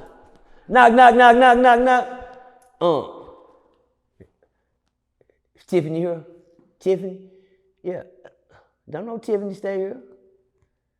You mean Timothy? Oh, Timothy. Yes, ma'am. Timothy here. Yeah. Oh, I thought you was talking about. I thought you said Tiffany. My bad. Tim, somebody at the door for you. Nigga, look at the door. Come on. Your partner just came home. Look at, oh, nigga, what you doing? You can't go. Yeah, after you gave your address, we was locked up. No, but don't come over here, man. What's up, Tiffany? Don't call me. They call me Tim around here. They call me Timothy over here. They take it. Oh, they don't? No. A lot of these ladies don't know them same niggas that were doing this shit in the penitentiary. They come home and be around each other now. Let me tell you something about me, Sean. I don't fuck with no niggas. Nobody. That guy only with me because I need a ride today. That's my partner. I'm going to call my old Joe Mel, give me a ride. Other than that, Mel will tell you, I don't hang with no, I've been to prison. I don't want no dick around me. I went to prison, a man, I came out of man. I don't want no partners. I don't want no homeboys. I'm not institutionalized, I'm not fucked up. I just don't like being around. I sit around them long enough in life to not want no partners. And I don't mean that. I got friends, y'all. Yeah. I got friends. I got people I associate with, but I don't hang with nobody. Any nigga that come around from prison, hang with niggas in prison, something wrong with that picture. I can't hang with a nigga in prison. I don't want to hang with you, nigga. I knew you from prison. I don't want to hang with no penitentiary ass niggas. I don't want nobody in prison to been around me. Why? We cool. Yeah, we cool. We the same way I was in prison. High and by, nigga. Yeah, I don't want to hang with you. I don't want to sit around you. I don't want to be your partner, hookah kicking on, nigga. We did that in the cell. Well, we out here on the world now, nigga. So yeah, I'm trying to stay out here. So wait, so you're in the Ferguson unit, and you are the enforcer. Yes, I sir. mean, you can't be fucked with. I can be fucked with. Let me tell you something, son. The only reason I made it to prison was through God's grace and mercy. I had to walk on eggshells every day. It's hard to walk around prison and don't know if they're gonna jump you or not today, if they gonna kill you or not. If the day decide they gonna, rape you today. Oh, you can get raped in prison. I can get raped in prison. I could have got raped in prison. Ask me why I didn't. Why? Because God was with me. That's the only reason. The only reason. Ain't no tough niggas in prison, homie. Ain't no nigga in the penitentiary tough enough to keep niggas out of his ass. I heard these bitch ass niggas, now they gonna have to kill me. Well, they will. That ain't shit. What the fuck you think they in here for, nigga? They ain't going home anyway, bitch. You ain't nothing but another teardrop on they motherfucking face, nigga. Yeah, you talking about what a nigga. So what, because I don't want to miss my train of thought. Go ahead. But like I said, you're the enforcer, and then you get this Dear John letter. Is this the same? You gonna keep going? Let's go. Yeah, You gonna keep rubbing it in my face, Judge? Yeah, because I want to go through this. Let's go. Let's go. Because it seems like you got a lot of doors open right now. Yeah, and it seems like from the outside looking in, because I've been watching you forever. Yes, sir. That letter changed you. It had to. It hurt me. It changed me, and it made me grow up. One thing I had to realize was in 6 months, God blessed me with everything, and I didn't know how to treat it. God, I had it all. I had the white picket fence, the house, the kids and shit, and I'm in here doing drugs. Chill, fucking it off. Thinking I got it made. Until God said, give me that. Where you going with that? That ain't yours no more. You don't know how to treat it. I'm gonna let somebody that know how to treat it the right way and let you see how it feel when they treating it right and you gotta look at it. Damn. How she get way up there? She should have been up there with you. You the one was keeping her down. In the ground. Where was you at? Why did I do that, girl? How many times she hold you down? The one that left the Dear John letter, I can't get mad at her. She should have left that the first time she held me down. Matter of fact, no, the second time. No, the third time she held me down. No, I struck out on the fourth time. Because she held me down 4 times already, and I never had that problem at all. Didn't see that one coming. Did you cry? I know in prison you said you can't show no emotion. Who put that up there though? I like you up. You fell for it. See there? See there? At first you had me. You did a good thing by not looking. Did I cry? When I was in prison, how you gonna cry in prison? You get time to yourself, right? When? When you in your cell. When I'm alone in my room, sometimes I stare at the wall. You goddamn right, I curled up like a baby or fetus, nigga, at night. And I put that cover over my head, nigga. And I curled up like this, nigga. And I read that letter, I had to keep it until I had to just tear it up. Because every time I read it, I tried to find something different to make it seem like it ain't saying what it's saying, or maybe she meant this, or maybe, that motherfucker was just studying. How many times you gonna stab yourself? She meant that. That Dear John life turned my life, but I'm gonna tell you who did turn my life. Shout out to my homeboy, his name is Blue Hand, King Shoe. Shout out to Blue Hands. He know what I'm talking about, King Shoe, man. Every time I go around, I'm gonna mention King Shoe. Because he changed my life in prison. Me and King Shoe wasn't just what you call potters in there. Me and him had a couple of bump ins. If me and King Shoe would have had a fight in prison, niggas set me and him up to fight in prison like the Holyfield and Tyson fight. They wanted to see me and him fight so bad. He was a Crip too? Yeah, he called him Blue Hands. Oh, okay. They called him Blue Hands. He was nice. Very Charleston White know him. Yeah. Matter of fact, him and Charleston had to go through when they was in juvenile together, some kind of buddy program. They had to stick together with each other. And they told me about that. But Blue Hands, me and him, we had a real bad bump in, but we never bumped heads. And it's cold to think that the nigga that you bump heads with would give you the best advice in the world. When I got that Dear John letter, the only nigga seen me drop a tear was King Shoe. And I don't know why I did that. I don't know why I made the worst mistake in the world to let your enemy see you cry. And that was the goodest thing I could have did because I found out then he wasn't my enemy. I just looked at him as one. What was his advice? That nigga said, the next time she see you, make sure you doing better than you was the last time. And he said, nigga, you didn't lose her, that's her fault. That's her loss. I never, what do you mean, nigga, that's my loss. Nah, that's her loss. The next time she see you, you need to be doing better, nigga. Let her know that she lost you, nigga, you didn't lose her, nigga. That's her loss. I like to say today, baby, that's your loss. Hello! You mentioned drugs earlier. Were you doing drugs before that or after? I've been doing drugs since I was 17 years old, 16 years old. I went to a thing called McKinney Job Corps down here in this side of town, McKinney, down here where y'all live. Outside where Mo 3 was raised up. So a little thing called Job Corps. I went to McKinney Job Corps. I ran away from home at 16, and I ran to Job Corps and hid in Job Corps. I came to find out Job Corps' name what it seemed to be. It was more of an institution. When I went, it was real good. You know, I was in the triple O ones where all the guys was, and you had all the girls in the triple O's. And I just happened to be in the only boy dorm over there where the girl dorms was. And all the other guys had to do their time by themselves over there in the 100 wing. But a guy used to run in my room every week, you know, back then, you don't know no better, niggas don't gonna show you no better.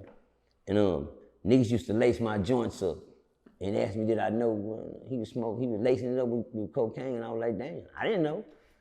One thing, church folks, if you go to church, stay grounded and rooted in the Lord. I gotta say that, cause when they say when you jump out here in the streets and you jump out here in the world, as they call it, the world. You know, the people in the world out there don't care, they don't. This young man was putting cocaine in the weed the whole time, you know, and I didn't know nothing about his son. The coldest thing to think, you know, I just knew that I got high. I said, damn, that weed got me high fast. And I used to wait on the high for the weed. Take them in, get high, get the munchies, you know, get sleepy, laugh. This weed right here was different. He said, you like that? He kept saying, I said, he lit another one. I said, we just smoked one. See, I don't know. It's called lame to the game. Because one thing about it, when a nigga trying to sprain you out, he ain't gonna tell you what he give you. He gonna wait till he sprain you out. You remember that movie in Denzel Washington when Denzel was playing Malcolm X, and he was on the plate and he was doing the play like that, then he went back to it, and that nigga said, got him. That's the moment they be waiting on. Because they know once you looking for that plate, nigga, you looking for that drug. And that's what niggas will do to sprain you out, just to get your money. Because they know the next time you get some money, you want to do that drug. Yeah, give me your money. Oh yeah, that's how they get you. Well, I got played fast like that as a kid. I thought smoking Primos was called lace joints, cigar cig squirrels, blow squirrels, whatever they call. Scarface, you know, Scarface used to smoke them and turn me on. I listened to him talking about, nigga, I'm blowing moles out the and niggas thought that was the thing to do. But the sad thing about a mo, I had never rolled now. I just knew what they smelled like, but I never rolled now. I thought Primos was some good weed or some good cess or some good bowl or some good skunk. I mean, but I never rolled one. Niggas, I mean, you smoke? Yeah, everybody smoking. Cause everybody around is doing the same goddamn thing, blowing jokes. I said, okay. And then one day I seen a nigga. And I was some crib niggas. And I swear to God, showing my right hand to God, I was finna kill a man. Right on the set, on everything. I was crip crazy too. I was fucked up back then. I was finna smoke this nigga. Cause I seen him putting the shit in the weed. And I told other person, give me the gun. Hurry up, give me the gun. I said, yeah. I said, nigga, I seen what you put in that weed, nigga. I seen what you put in there. I just seen, at all this time, that's how they make. He said, nigga, you said you smoke weed? I do, nigga, but I just seen you put that dope in that goddamn weed, nigga. I seen you. Nigga told me about niggas be lacing nigga joints up around here. And I done caught you lacing the goddamn nut. Cuz he tried to lace the joint up right here. I'm telling all the local niggas what I just seen him do. Because he just made me now, cuz he put some shit in there. He said, nigga, how you think you make it? Well, you don't put that in there. You said you smoke what I do, nigga, but he put some stuff in there. I thought Primo was good weed. I didn't have a choice. A nigga slipped me a Mickey. If I'd had a choice to say I don't fuck with that, I'd have told him I don't fuck with that. But when niggas know you don't fuck around, they try to get down, they gonna slip you something. Bill Cosby. He had it bad. Yeah. Pop a pill and you out of there. Niggas doing that. Date rape drugs. You know, niggas will put you on something you don't know. Now, one thing you could have told me, niggas to get a pipe and put something on the pipe. And, oh, hell no, nigga, I don't fuck with that. I know what you're doing. But if you doing something like today, I try to tell every youngster today, nigga, they know y'all don't smoke crack out of the pipe no more. They know y'all don't do that. That's cool. So they don't put it on a pipe no more. Where they put it? They put it in your weed. Well, they know it's in the weed now. Well, don't put it in the weed then no more. What we gonna put it in now? Shit. We gotta keep them hooked. Put it in a pill. They like them goddamn pull. What we gonna call it? Let's call it Molly. I'm going off the Molly. So now they putting crack in pills. Niggas popping Mollies. Make a song about it. You know, to get the song. Oh shit, the Molly's playing out. Damn. What we gonna now what we gonna do? Put it in their drink. What we gonna call that? Promethazine with codeine. Put the codeine, put it in the drink. All right, now they drinking it. Any way to keep them hooked where they can't see what they doing. Promethazine with codeine. Here, only drug, you know, I had to, when it came down to my habit, I never had a problem telling niggas I had a habit. I never was a dope fiend. I was a robber. If I couldn't get high, bitch, y'all better give me something. Yeah, I didn't wash cars, I didn't paint houses, I'm not cleaning no yards, I'm not mowing no yards. Bitch, the dope house right there sitting there, do you know how big I was in prison? Well, I'm going in there to get it. Hello? They know it. I was to that nigga Omar on the wire, nigga. I'm coming. That was me. With my gun in my coat. You hear me? So you used to break into trap houses? Never. I kick they doors in. I run in on them. I run in on, because one thing I had to learn, nigga, I couldn't break the law. Do you think that's breaking the law, son? Running in trap house? Yeah. Well, let me ask you something then. I'm gonna give you the phone, you call the law and Oh, tell got them. you. No, Yeah, stop. No. I'm gonna give you the phone, you call the law and tell them what I came here and took from you. Nah, I got you. Yeah. Hello? I got you. I be willing to get a dope man the phone. Yeah, tell them what I took from you. Yeah, something you ain't supposed to have that was against the law anyway. So I found out, you know what? I can't lose doing this. And I'm good at doing it. The only thing about it, they gonna kill me. You know how many bounties I had on my head? You know how many 3,500 niggas was riding around? How many cars niggas was riding? You know how it feel like to ride around and nigga, you know, everybody in their mama looking for you just to collect the money on you? And back then, 3,500 was good. Tell me crib! I was with a partner one time. And I thought that partner was my homeboy. We was real cool.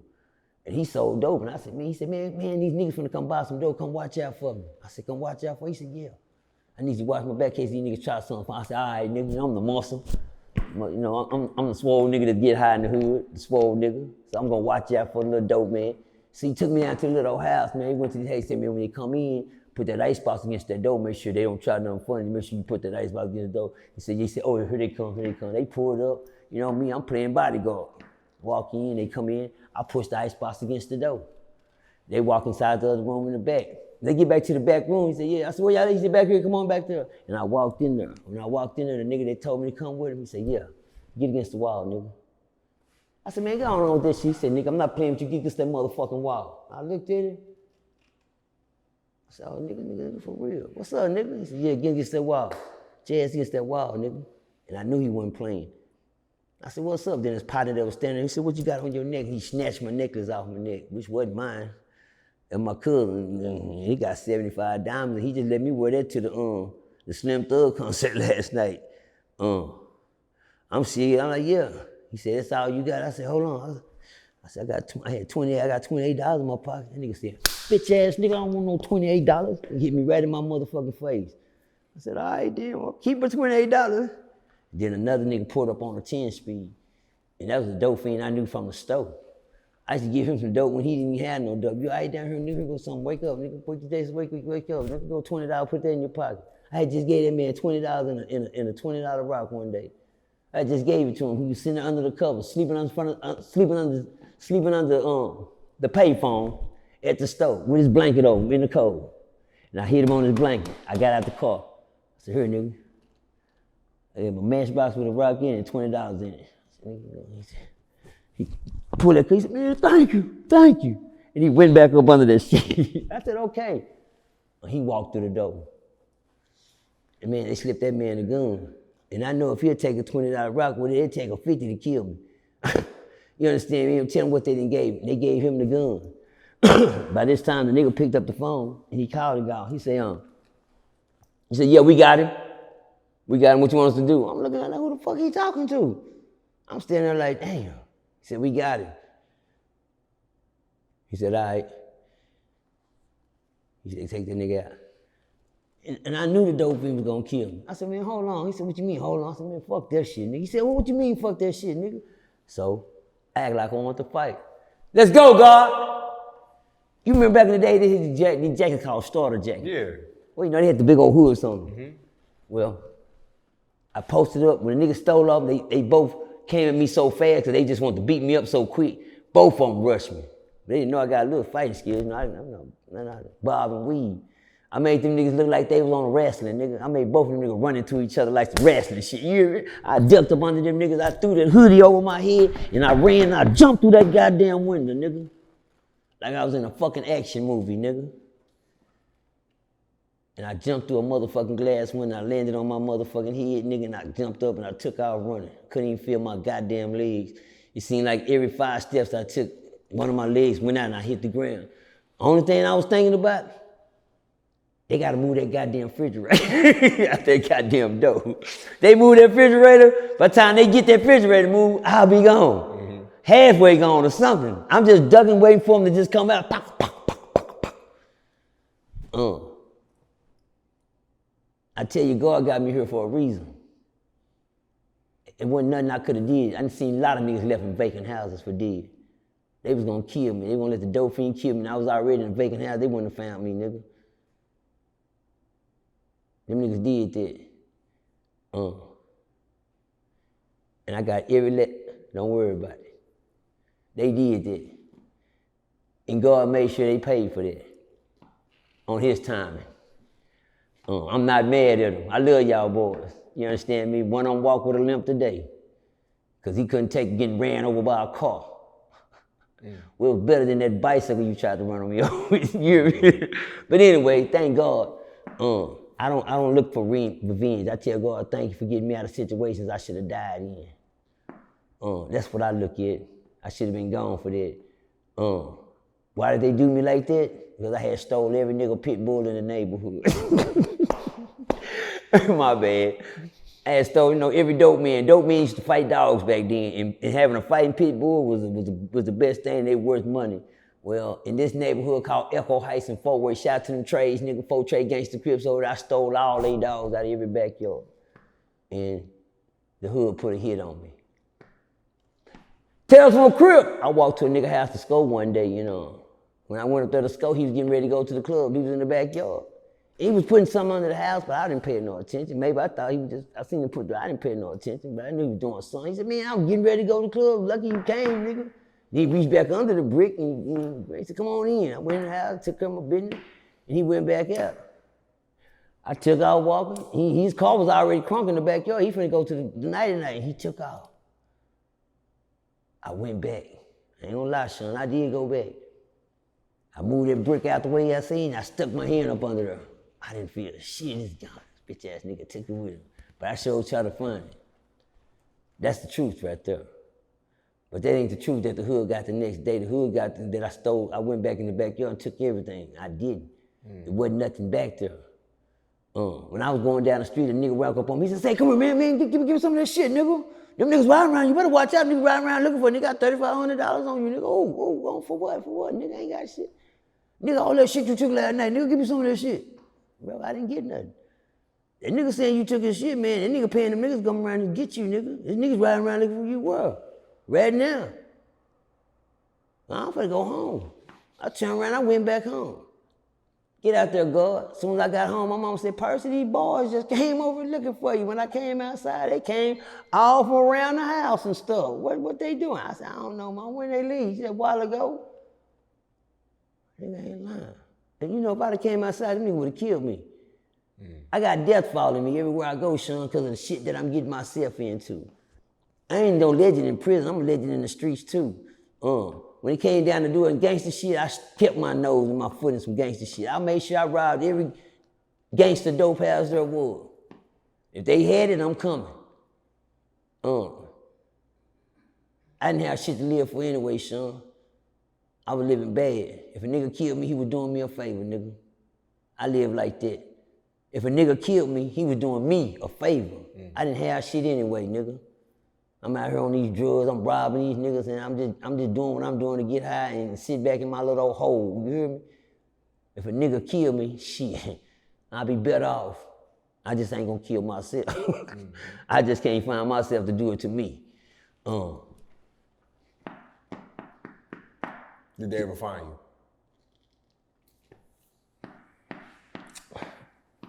Just say, Tales from Crip. I went to the club that night.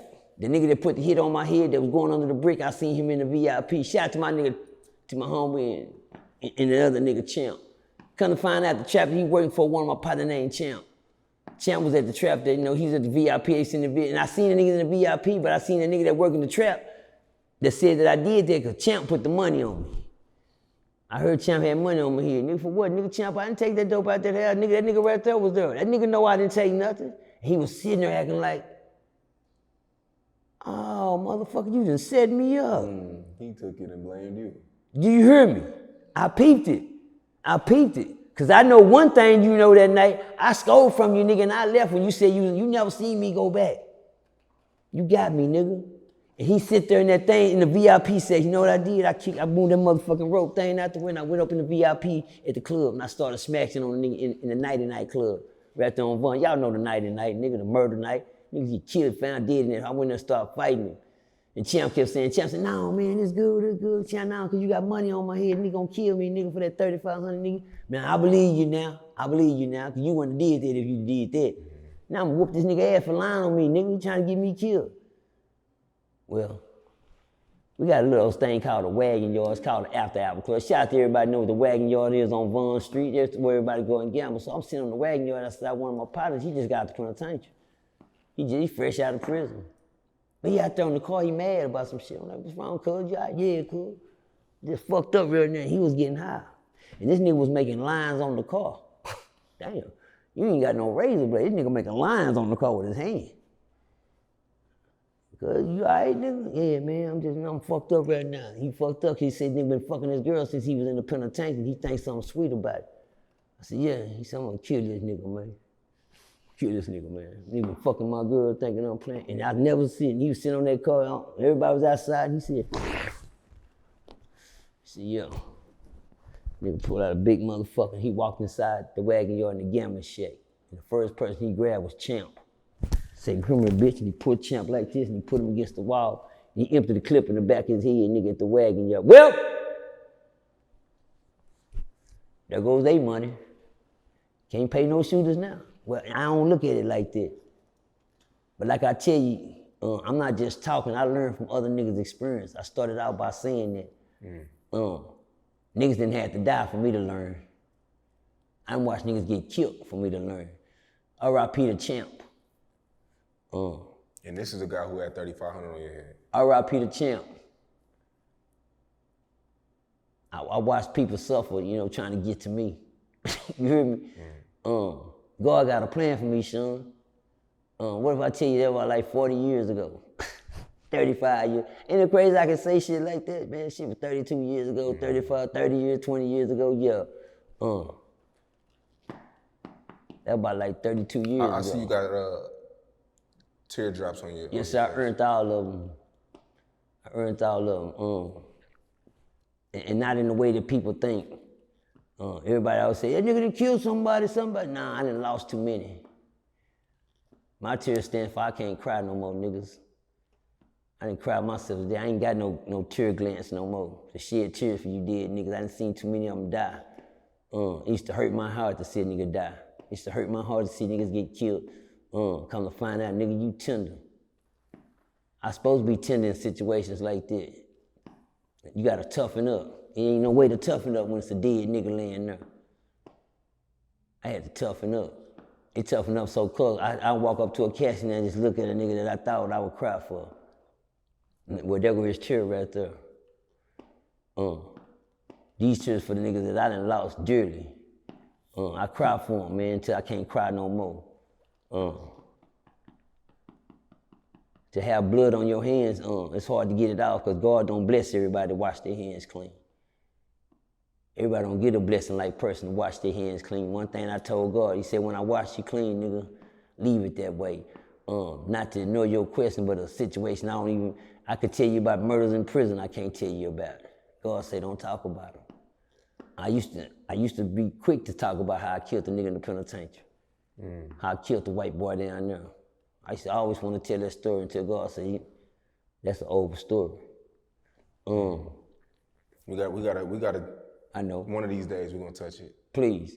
It's hard, but I used to brag on it because I got away with it. But God said, no, you didn't. You just got away with it to them. But God knows my probable cause for that because I never was a bully. If a nigga die fucking with me or something, believe me, Sean, this. If Percy ever killed a nigga, believe me, he was doing something to that nigga. He must have been doing something to Percy. I'm gonna let you know right now, I don't look for a kill. I'm not thirsty for death. I ain't never want to see a man get murdered. I seen a nigga get killed. Tell us what crib one more time. I gotta keep going. This shit is real. I had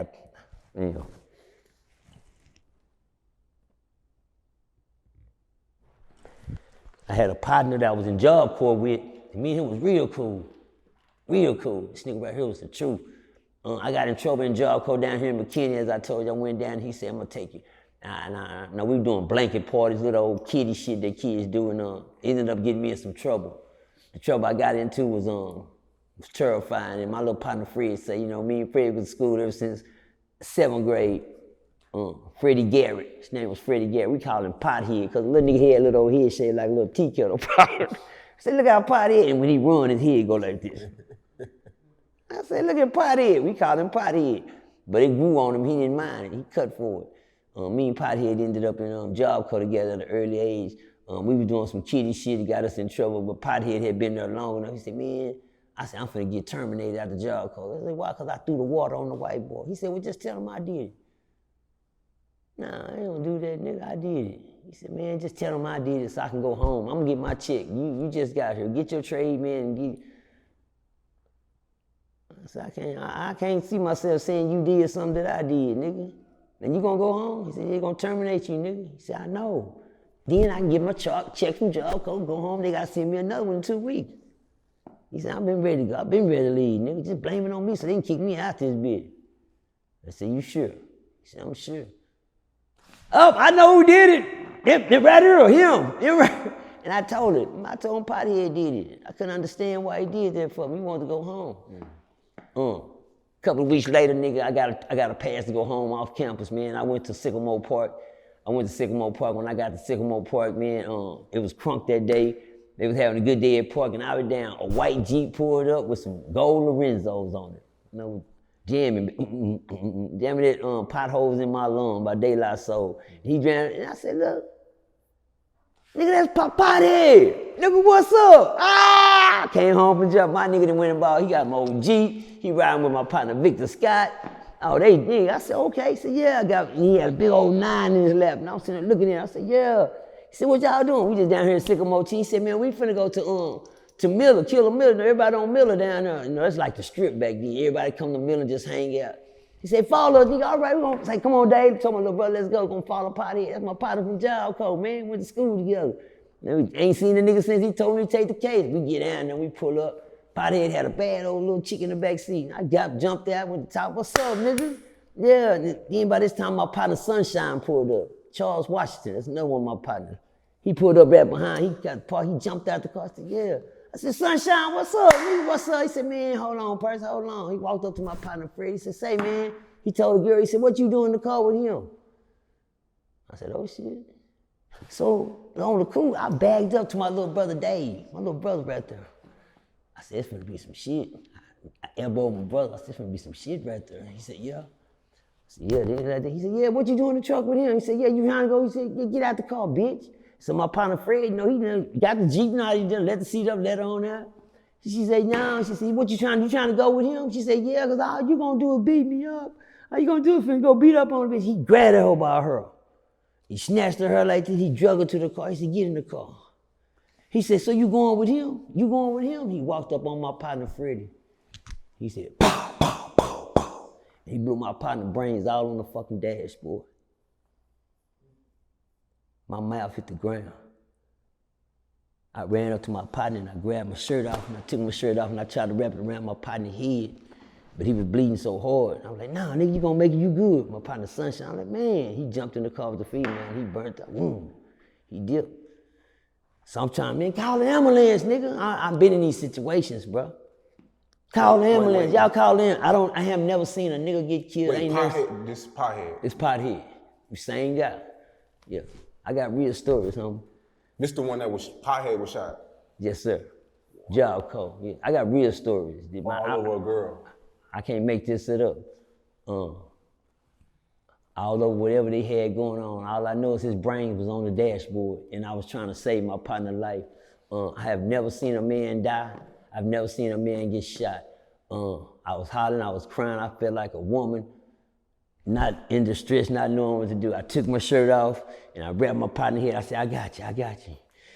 And then when I was trying to hold him, blood started coming out his nose. I'm like, damn, it's coming out his nose now. And then I raised him up and tried to get him right. I'm like, damn. And then it just started jumping out his mouth like a water faucet. And then it started running out his ears. I said, what the fuck? He just got shot in the head, goddamn, trying to. Then I heard one of the old guys say, man, you might well leave him alone, he dead. I said, man, don't be saying that about my motherfucking homeboy, nigga. Don't be saying that shit, bitch. He said, he dead, youngster. No, he ain't, nigga. Come on, Fred, he still moving, nigga. He not moving, nigga. He flushing. His body is flushing. He's losing everything in his body. You just don't know. You think he alive. I had never seen blood run out of a nigga's ears. And it wasn't blood. It was fluid. It looked like water. His whole body had drained out on me. I sat on the back of the ambulance and I waited, looking like a terrible mess while everybody else had left. And I waited for the ambulance man to come out. He came out. And I said, he gonna be all right. He looked at me, he said, man, he ain't got enough, I never forget what he told me. He said, the man ain't got enough brains in his head to save an ant. Crazy. What that mean? I mean, but it's crazy now that I think of it, but it took me years for that bar to sit in, because I didn't know nothing about bars. He said he ain't got enough brains in his head to save an ant. Man, an ant that little, that nigga blew his, so that's what I seen. He said, yeah, that's what that was on the windshield. It looked like applesauce. I seen a nigga get his brains blowed out. R.I.P. to Freddie Garrett, man. Pothead, man. Let's go, Sean. Did they ever get the killer? Tell him McCrew. I had a partner, his name was Sunshine. I went to school with this nigga ever since his third grade. I remember his first day showing up to Sagamore Hill Elementary School. I was in the fourth grade, and my partner Sunshine showed up. Little old fat chubby nigga, goddamn me, with green eyes and sandy red hair. Damn, what type of, and you ain't, okay, and he not even an albino. This nigga show up, he's not even an albino or nothing. He just a nigga with, chubby nigga with some green eyes and sandy red hair. I guess his mama named Red, he come from a red family. But me and him ended up being cool, me and old Charles. And you had two bullies in the school back then. Their name was Horace and Bruce. I never forget that. Horace and Bruce, they was the bullies of the school. Mm-hmm. And they wanted to bully the new nigga that came. Well, he was over there playing, we was over there playing marbles. Oh. Y'all don't worry about it. It's a little game we used to play back in the day, marbles, make a circle, put it up there. I know y'all don't worry about it. But anyway, we were playing marbles. And Bruce and Horace showed up. And Horace picked a fight with the you know, I don't like bullies. Look at the bullies, man. What y'all want? We gonna play marbles. And Sunshine, you know, he been learning how to little chubby ice cream boy. And he's like, man, I don't want to play marbles with y'all. Then Horace got, you know, man, I said, go on, let's just play marbles with him, Sunshine, because, you know, they the bullies. I don't care about that. All right, you too little.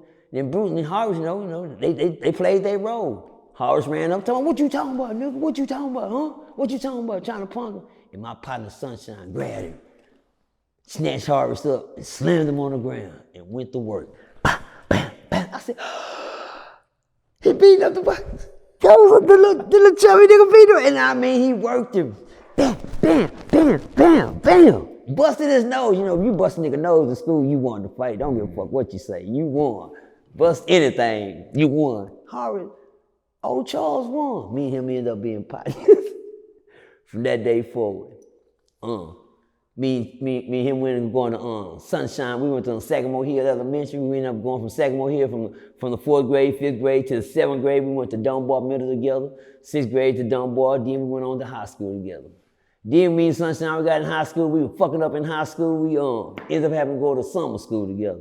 That would mean something. We just get into all type. He the first nigga I seen with one of the big old phones around him with the battery, carrying the battery. Goddamn, big old gray ass phone, like a whole army phone. We used to go inside the Old Navy. And he fucked me up. I have never seen nobody steal. I didn't steal, but he stole. And I used to hang. You know, I'm a church guy. I go to church. You know, my mom didn't raise us in church. We don't do shit. I had to live a double life. I'll tell you about that. But anyway, I go to Sunshine. He went there and started putting on clothes and putting on shirts and shit. You ain't gonna pay for it? He said, no, let's go. I said, damn. I got scared. I ain't putting on shit. I ain't got no money. I got scared. He's stealing. I'm gonna be around nobody stealing. And years later, I come out to be a whole jackal. But anyway, I was around. I saw him stealing. But anyway, me and Sunshine, you know, we went to Job Code. You know, we went to go out to the ballroom and all type of shit. One time he went to the ballroom and I did the worst thing. I stole his gun. I know Sunshine, he gonna kill me when he see me. He had a Uzi, you know, little Uzi, Tech-9 Uzi. Everybody had one with little holes in it. You know what I'm saying? You know what I'm talking about, son. Everybody had the Uzi. Not the Dracos, nigga, not the switches. We had Uzis. Brrr, jam on you. If you shoot it too fast. But he had the Uzi. He left his Uzi in my car. He thought he did. I said, Sunshine gonna kill me. He don't know I left his ballroom early just to steal his gun. I'm sorry, y'all. I did that. I was scamming, even to the gangsters. And then, well, he was your friend, though, right? Yeah, he was. I didn't give a fuck. When you out there on drugs, you don't care who you don't do. Keep going. Go ahead. You don't do it on purpose. You do it out of habit. I didn't say a habit. I mean habit, because you got a habit, nigga. Not just you got a habit. You got a habit. That's what you do it for. Well, I ran off with this shit to go make me a quick lick, and guess what? It wasn't even a day, and that nigga Sunshine caught by it. God damn. Now, he's a real killer. Man, I left my gun in your car. Did you see it? Well, man, I fucked up, man. I swear to God, son. I knew I was gone, Sunshine see me. It just so happened, I'm gonna keep telling y'all this. The man be with me. He said, man, I left my gun in your car. I said, I didn't see it. He said, damn. Man, I don't know what I did with motherfucker, man. I got so fucked up that night, nigga. I don't know what I did with my Uzi, man. Did you check the car? I didn't see nothing in there. I ain't seen it. Now, he was looking and shit, no, man, I don't know what I did with that motherfucker. I just hope he don't say you got it. You understand? I was all over. But he didn't never get there with me. That's my nigga. Even if he did think I got it, Sunshine in D.C., he said, man, give me a ride over here, man. I took him to the car wash. The next time I seen my nigga Sunshine, he was putting up on Pothead. And he killed my partner. Well, the moral of that story is, I was at the house a couple of weeks later, man, they said, Percy, they want to holler at you, man. They got Sunshine. Oh, they got him? Yeah. Where? Under Wheelbarger Bridge, nigga, with his car still running. Somebody shot him 9 times and left him laying under the bridge. That's what happened to my partner from school. And he never knew you took his gun. Tales from a crib. Did you ever figure out you took his gun? Tales from a crib. That's how that story ended. No, he never knew I took his gun. Like I said, he thought he misplaced it because Sunshine be getting fucked up. Yeah. His thing, when he get to get on that powder and drinking and shit that night, you know, they memory is gone. You know me, I never did nothing other than what a nigga turned me on to, because I never wanted to get hooked on nothing else. I already feel like somebody already hooked me on some shit that I don't want to be on.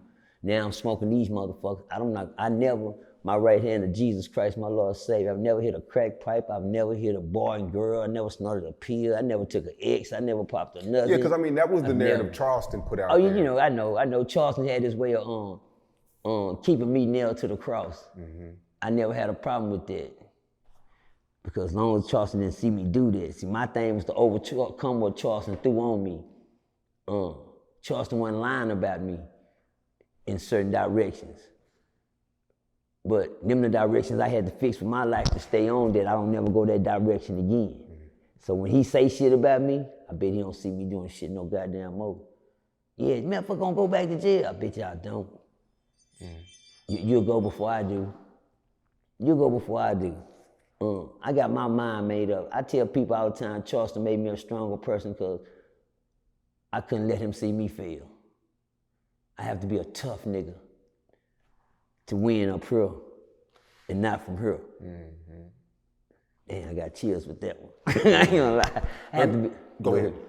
I have to be a tough nigga. And when you make your nigga tough like Charleston made me tough, I know a lot of niggas say, man, nigga, you a fool, nigga, I done smoked that nigga gang. Then you over there kumbaya with the nigga talking to him, because they don't know how much help he's been in my life. See, I tell people, if you dig through the trash, you'll find some treasure. But you gotta go through the trash first. You understand me? No, nigga, that ain't fuck all that. I know it. That's why you not me. And God made me different. I didn't had to take the stone. I didn't had to see partners get killed, murdered. Them little Sunshine and pothead stories, that's one in 200.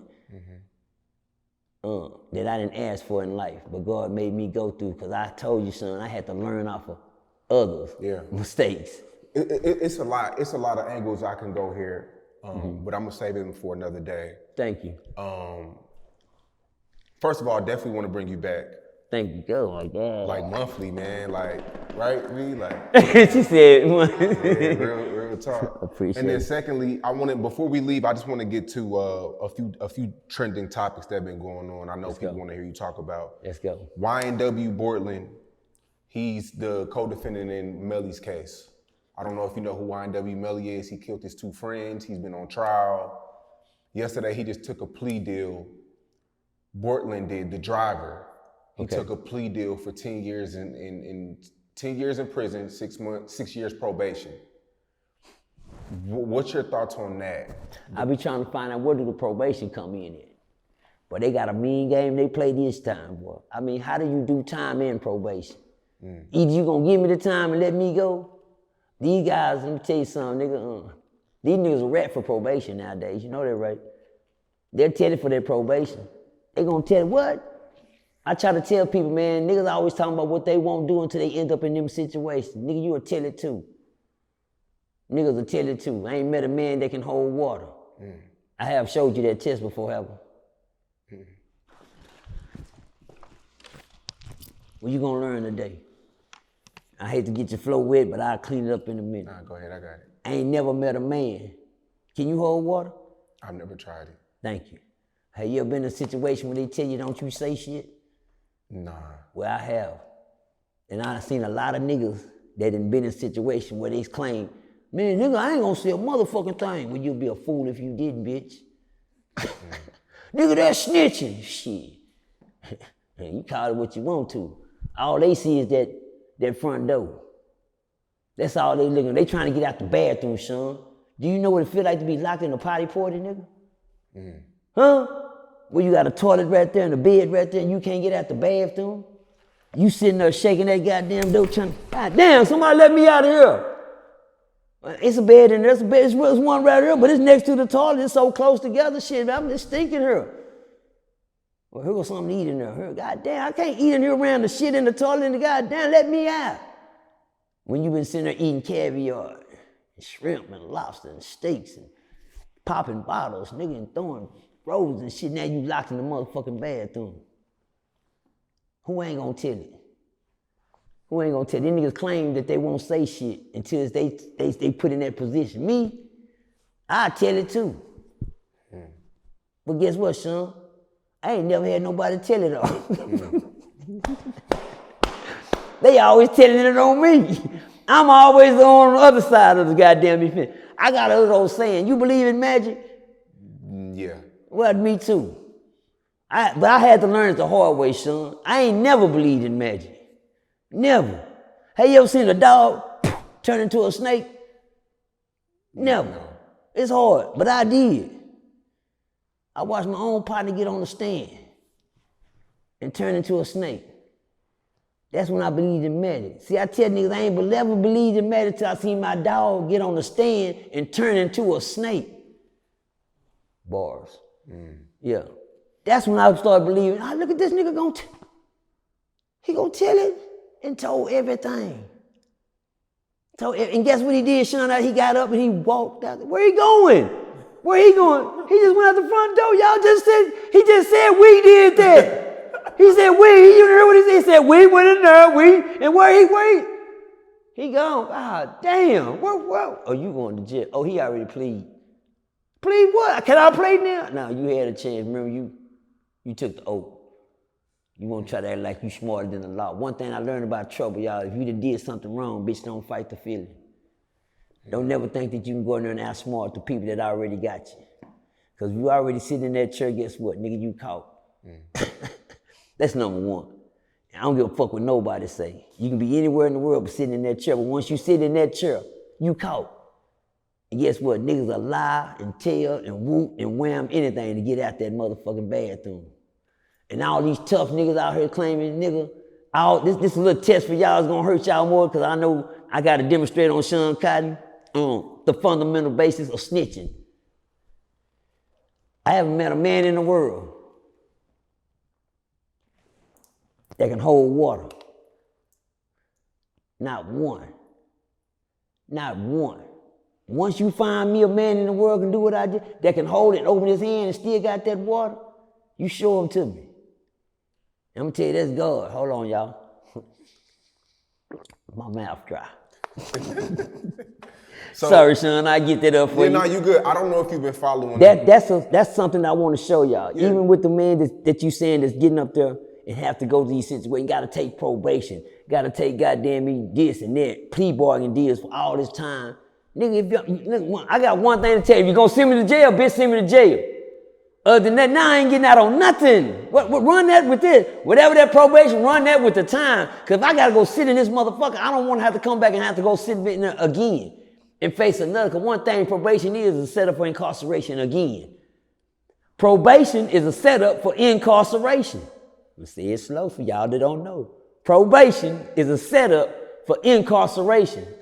You know how many, you know why they take that probation? Because they looking at their front door. They trying to get out that bathroom. We'll give you some probation. How much? We'll give you 10 years. With 10 years in TDC. I got to go down too? Yeah, but you get probation. Instead of looking at that goddamn front door, they want out. Sean, they gonna take that. Why would you take time in probation? When y'all start, where they do that at? Oh, you niggas done fell out, go ahead. It's taking a plea, snitching. It's taking a plea, snitching. Taking a plea is getting yourself out of trouble. Even when your co-defendant's still fighting the case? You goddamn right. Well, you know, say some niggas, let me tell you, Tales from the crib. I had two sons, Boosie and Insane. Both of them was on the same caseload. I told one of them, I said, don't go in that courtroom playing with these people. Let me tell y'all something. I'm gonna tell y'all something. I mean, I might sound like a mark or something when I say that, but bitch, once you wrong, bitch, you wrong. When you get caught, ho, you're caught. I told my sons, they got y'all in jail, you know, because they got y'all. There's one thing about an interrogation. Once once you being interrogated, bitch, they're not asking you questions because they want to know what you gonna tell them. They just want to ask, they just want to know one thing: why? See, that's what these niggas don't understand, son. Why they sitting around this motherfucker thinking that they getting questioned and interrogated? They don't care what you say. They just want to know why you did. We already know you done it. We just want you to dig yourself a hole and tell us no why you done it. But they want to sit there and play with the system. The system ain't gonna never give you show you their hand. I told my son, I said, man, and people know, no, daddy, they ain't got nothing on us. Let me tell y'all boys something. Don't go in there playing in that courtroom. Man, we finna crank it up. Y'all finna do what? Oh, dad, we finna fight this shit. They ain't got nothing on us. I see what's going on, Sean. What about the people that say if you keep your mouth closed? Hold on, Sean. I was finna get to that. We got what you call jailhouse lawyers. Niggas that know everything about the law in this motherfucker. But you know what I tell them? Bitch, if you know so much, what the fuck you in there sitting with me for? I'm trying to find out how you a jailhouse lawyer and you in jail too. And that's what they get. They get in there and they run into these niggas that get, hey, come here, youngster, what's going on? What's your case? Want to be nosy and get all in your business? Oh, man, crank that shit up, nigga. They ain't got shit on you, nigga. Crank that shit up. The young niggas, they so illiterate because they don't know they young niggas. They ain't been through the system. They don't know that. These bitch-ass old niggas don't give a fuck. Because if they knew anything, they'll be at home themselves. Man, crank that up, man. So what you saying? Man, go to the law library, get your writ right down, write this, make sure you know I'm on my shit. You know I'm on my shit. Make sure you let everything, I'm on my shit. And them niggas go in there, they try everything. Man, cuz, there's no right way to say the wrong thing. I'm gonna say that again. There's no right way to say the wrong thing. There's no right way to do the wrong thing. When you're wrong, you're wrong. And when you're right, you're right. There's no in between it. My son then went in there and Boosie, I said, man, no, daddy, they ain't got nothing. I had 3 of them. I had a nephew, Boosie, and my son, and Sonny. My 2 sons. I said, man, don't go in there playing in the courtroom. Don't please. Man, they offered me 25 years. I'm gonna tell them crank it up. Well, bitch, you got lucky for the 25. Take the 25. No, they want to give me that. Oh, they don't mind giving it to you. You want some more to go with it? They give you the penny. Yeah, what, son? They want some more to go with it. Why they talking about they got to give me some time? Nigga, don't worry about them giving you. They gonna give you that. They trying to see how much they gonna give you. All they talking about this and that, but watch this. One of them want to play, and the first one went in there playing. You gotta listen to daddy. You know, daddy ain't nothing but an old jailhouse nigga himself that done been in and out. But let me give you something about old daddy. I was taught well from the streets, my bad. And I learned well from the streets. And I learned one thing, nigga, once they get your time and go on down there. I'm not gonna go in there playing in the system. One of my sons went in there playing, and the first one that played, they picked him up like this, and they slammed him on his motherfucking head. 99 years. Now, knock, knock. Who's there? Who else want to finish that joke? That's what I told his son, my other son. I said, you just gave your brother 99 years. Knock, knock. Now you want to finish the joke? I didn't think so. Now what you gonna do? You gonna plea bargain. I know it. You better go in there and take that 15. That went from 25 to 15. So why your brother go in there playing and got himself 99? You don't gotta listen to daddy. You gonna go knock, knock. They gonna go pop, pop. And they gonna ask you, now who else wanna finish the joke? Yeah, I didn't think so. It's quiet this motherfucker now at 99. You gonna crank it up now? Where the keys at? Give him here. And go and take that time and get on there and get your ass back on home. I try to tell a lot of them, don't go in there playing with the system, man. What if it takes making a statement or testifying? What do you look at it differently? Oh yeah, if you gotta get on that stand, you telling something. If you take the plea, you gotta get on the stand. Oh well, shit, where you sold your soul for that jelly roll. You sold your soul for the jelly roll, you bit it and found out wasn't no jelly in it. God damn, it's just a dry. What happened to the jelly? Well, that's what they told you was in it. You sold your soul for that. A lot of them will do it. A lot of them tell on their own mama and son. These niggas tell on their mama to get out that bathroom. These niggas tell on their granny, their nieces and cousins, they'll trade places with you quick to get out that bathroom. And a lot of niggas say what they won't do. If I got to, they'll walk in there in the hall of shame on you. Walk right by you like you ain't kidding, folks. Hey, Dave, hey, tell my crip. I was in the court one time, and I was sitting there, and I seen my partner, I seen my homegirl come in there. I said, look at that. They coming here to support me. Look at him. My nigga came in. Man, here I go. Where you going? And they going up there on the stand. I thought he was coming to court like today my court day. I know it, son. I got him for you. I'm real with it. I'm trying to find out where he going to the court. I said, oh, man, I'm fucked. Why I'm fucked? Because he know everything. He the one I was. Then that's his sister. They wrote statements. And then the girl got up there and the DA asked him, tell us what you told about what happened when Mr. Demerson came through your house the other day with all the guns and the weapons and laid them out on your bed. Could you tell me? She said, I don't remember that. I said, oh shit. What's wrong? She ain't gonna say shit. Then she started crying. I'm like, damn, she scared of me. I said, damn, I'm so going to jail now, man. That bitch up here crying and shit, making people think she's terrified of me. And I just spent the night with her tonight. Damn. And then the white man came, he said, well, did you mind telling us what happened? Then she wouldn't say nothing, so he got the statements that she wrote.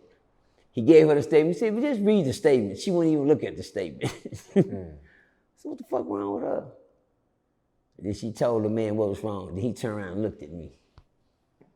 He had this look on his face, Sean, it'll kill you, man. He's like, what I do? I'm not sure what I do. He look at me standing.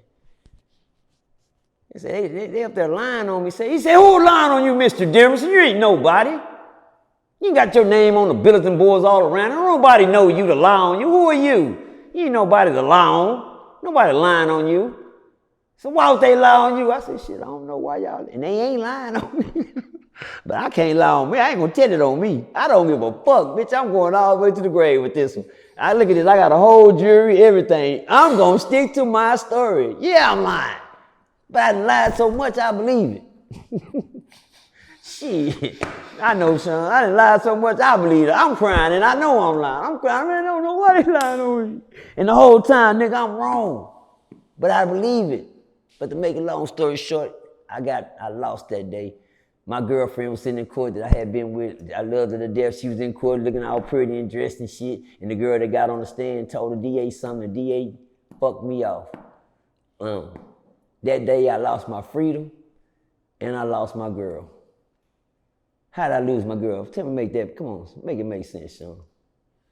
I lost my girl because as soon as the DA told that man, he said, now we know why she won't say anything. She's pregnant by the defendant. I said, oh! Then I looked at my other girlfriend in the back. She jumped up. I said, what? And she walked out. I said, no, baby, no. I said, goddamn. And we sentenced him to 3 years. Goddamn, I got the gavel hit on me. My girl done ran down. She pregnant. She crying. I got time. I'm in a jail cell. Nigga, I'm crying. You gonna get up and eat child? No, I don't want no goddamn child, bitch. And it's my first time ever being locked up. I lost that day. I was scared. I was scared. I was nervous, but So this is before the 4-year sentence. This was... Oh yeah. I told you I got 20 years, 20 times, 28 times. I got all type of lockup stories. Yeah. But on them notes, I got the pain that come with them, the hurt that you leave behind. My girl stormed out. She said, "You got that girl pregnant?" No, baby, I did. I don't know why she said that. And then she turned around, the girl's stomach this goddamn big. And then next thing you know, she had my daughter, Marquisha. I gotta tell you, Marquisha Demerson. I can't deny my kids. I don't give a fuck if I gotta lose my main girl because I fucked up. But that's cool. But the cool thing about that, my main girl just moved to Dallas, and that was goddamn me like 32 years ago. She ended up being a millionaire. One of the nicest beauty salons and barbershops ever built in Killeen, Texas for the people. She got a big old nice establishment, and she just got her establishment down there in Texas. And she just told me the other day, "Oh, Percy, I want to take you somewhere." I said, "Where?" "On a cruise." I said, "See some water?" I ain't never been on a boat or canoe or nothing. No, I ain't never been nowhere, son. You know, I ain't never been out. I've been out to Texas one time when Diamond Stone TV took me to 85 South Show, and I did the show with Carlos Miller and them down there. My first time ever leaving Texas soil. I'm gonna give you another better one. I ain't never been to Dallas. What?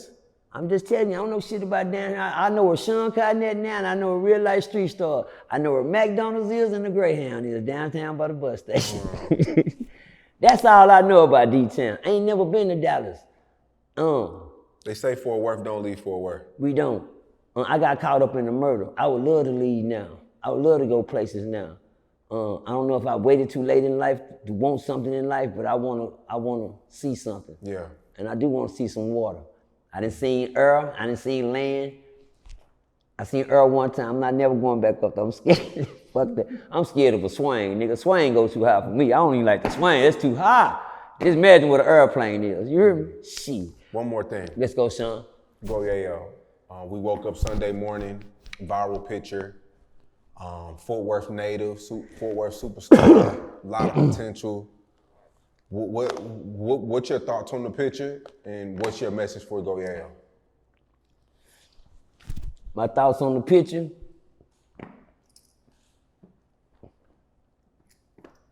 And my message to Go Yayo. First, I like to give a message to Go Yayo. I've been in them situations, Yayo. I'm not. Y'all know y'all know me. I'm here to build, not destroy. I can jump on the bandwagon with the rest of them and assault his character and assassinate his character and make it look like it is what it is. Y'all know me, ladies. I'm Perverted Percy. They know me on Friday. I got my own show every Friday. It's called Freaking Friday with Perverted Percy. You hear me? They know me. You know why I say it like that? Because I say what people don't say. And I be the person that people but don't want to tell nobody like that too. Nigga, I ain't in the closet. You won't have to worry about me jumping out with my birthday suit on like I'm goddamn me whack 100 sitting in the bed with mosquitoes on. I ain't gotta be sitting there like that. One thing a lady hate, let me tell you men something. A lady hate to see that you ain't the nigga that you said you was. They gonna tell it on you. Ask whack 100. While you sitting there in his old birthday suit on the phone talking to that nigga, she was,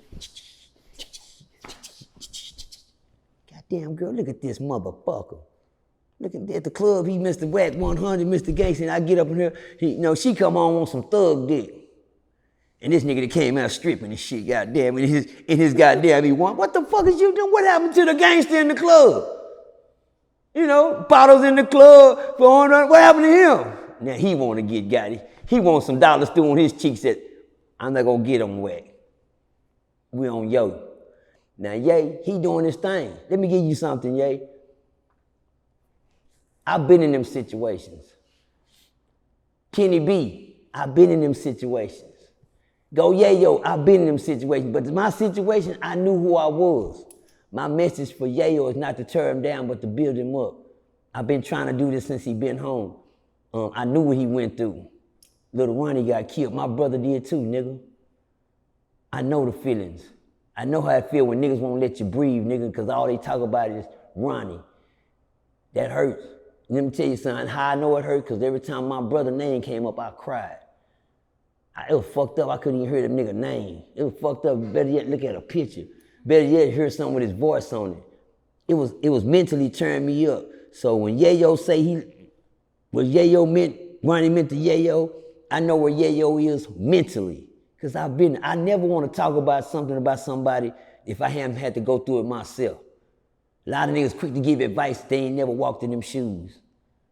They quick to give that advice, they quick to tell a nigga, oh, nigga, you shoulda, well, bitch. Like they say, nigga, you say, well, nigga, tell him, yeah, lock that nigga in that bathroom, I bet he gonna do something. When it come down to Yayo, man, the advice I got for him, man, I see the devil after him. He after him. He gonna have to quit doing what daddy told him not to do. He gotta pay daddy back his money. He owe daddy that money, man. See, let me tell you, when I say he owe daddy that money, let me tell you what I mean by that. When these guys get in situations that they be in, Sean, that they don't want to tell you, like you asked me a while ago, that you cry, yeah, I cried, nigga. Well, ask them niggas that they pray. Them same niggas that the devil attacking while they out here on these grounds, that's who paying for it. He after Yayo. He chasing Yayo down. Now, I ain't talking about physically, nigga, I'm talking about spiritually. Spiritually, Yayo got an enemy on his ass that want to see him hit the ground. He ain't gonna stop till he kill him. But see, one thing Yayo got to do is quit giving that man that power. You got to quit coming home with that power. That energy you got, he gonna use it against you. That's what he want. Oh, he got you. Look at me, fuck all these niggas, I'm ready to crash. He got you. That's what he want. He just sitting there looking at him. It's just a matter of time now. You'll be on a t-shirt. You'll be on a t-shirt. And every time Yayo overcome one situation, the devil one thing these people gotta know, nigga, when you running hurdles, nigga, it ain't one to jump, nigga. It's always another one after that one, and another hurdle after that one, and another hurdle till the race is over. You gotta realize once you get up that mountain that you climbing, homie. And I know it took you 5 years to get up that mountain. And they be like, God damn, finally. Made it up there, then they pull themselves up, Sean, then guess what they see? You got another mountain to climb. Mm-hmm. And then you got another mountain to climb after that. You thought that mountain was something. Hello! You got another mountain to climb. That's what people got to realize. Yayo got mountains to climb. He's still a youngster. The devil playing toy with him. Nigga, I'm 55. He toyed with me for years. Years until I said, God, I got you. See, God give you an assignment, then you got to stick to it. Daddy. We don't say God won't put no religion. When daddy give you an assignment, you got to stick to the assignment. A lot of these niggas like to run off with daddy money. I see niggas run out with daddy money and think they gone somewhere. How do you owe daddy his money? Like Woody. Woody got daddy money and he's trying to pay daddy back. When daddy make your bond, son, you're not out free. You got to pay your bail bonds, son. Yayo ain't paying his bail bonds. When you miss a payment, it's going to cost you. And what that is, thank you for everything you done for me. For putting me back out here for taking him and not taking me, God, because Yayo, that could have been easily you on that shirt besides running. Niggas don't look at the big picture, they look at the small picture. The small picture is Yayo got caught with his ass out. I try to keep my shit together. You know what that means? I don't pull my cheeks apart. Bars. I just had to throw that one in there. I'm sorry. I try to keep my shit together.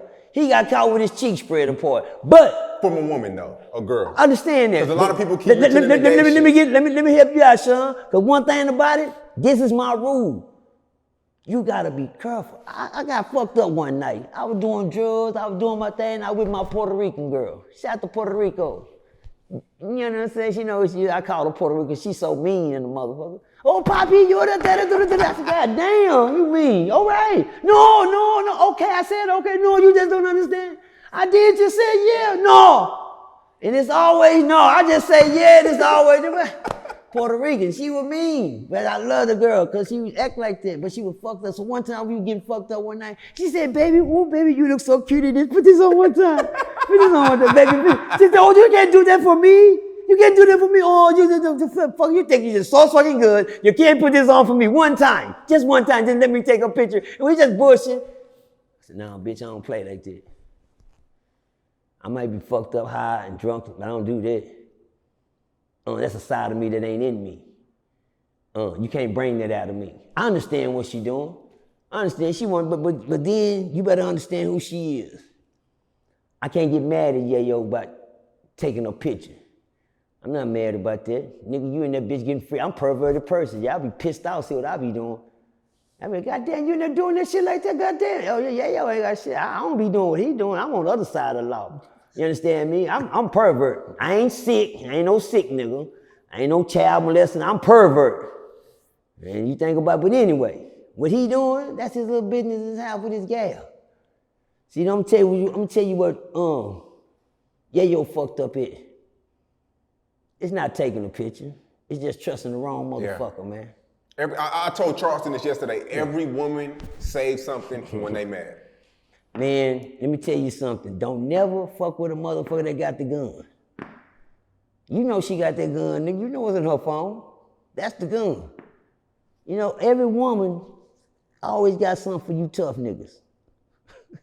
Every woman. All you niggas, man, just believe me. Brothers, every woman, your woman too, yeah, you looking at me now, yeah, your woman. She got somebody for you. You know what she gonna say? You know, she just don't want to go get him. But get her mad enough, guess what she gonna say? I'm finna go call such and such. No, girl, fuck that. It's somebody she can get, but guess what, men? Y'all gotta quit, what they call it, pillow talking? I like that little sound. Pillow talking, coughing. That's the word for it. Pillow talking. Yeah, son, they be pillow talking. And them girls be doing more pillow talking than they be doing. Cause once you give them the pillow talking, shit, you can give them the pillow dressing. And they'll peel it off. And put their dress on and say and play with you and hot side and kick it with you. But once this do this, cheese, say cheese. There it is. That's one thing you can't do. When I was in prison, I used to jack off on the females without pictures. You know what I tell them? I said, come here, baby, with your pretty self. I said, say cheese. She said, cheese. I said, ch.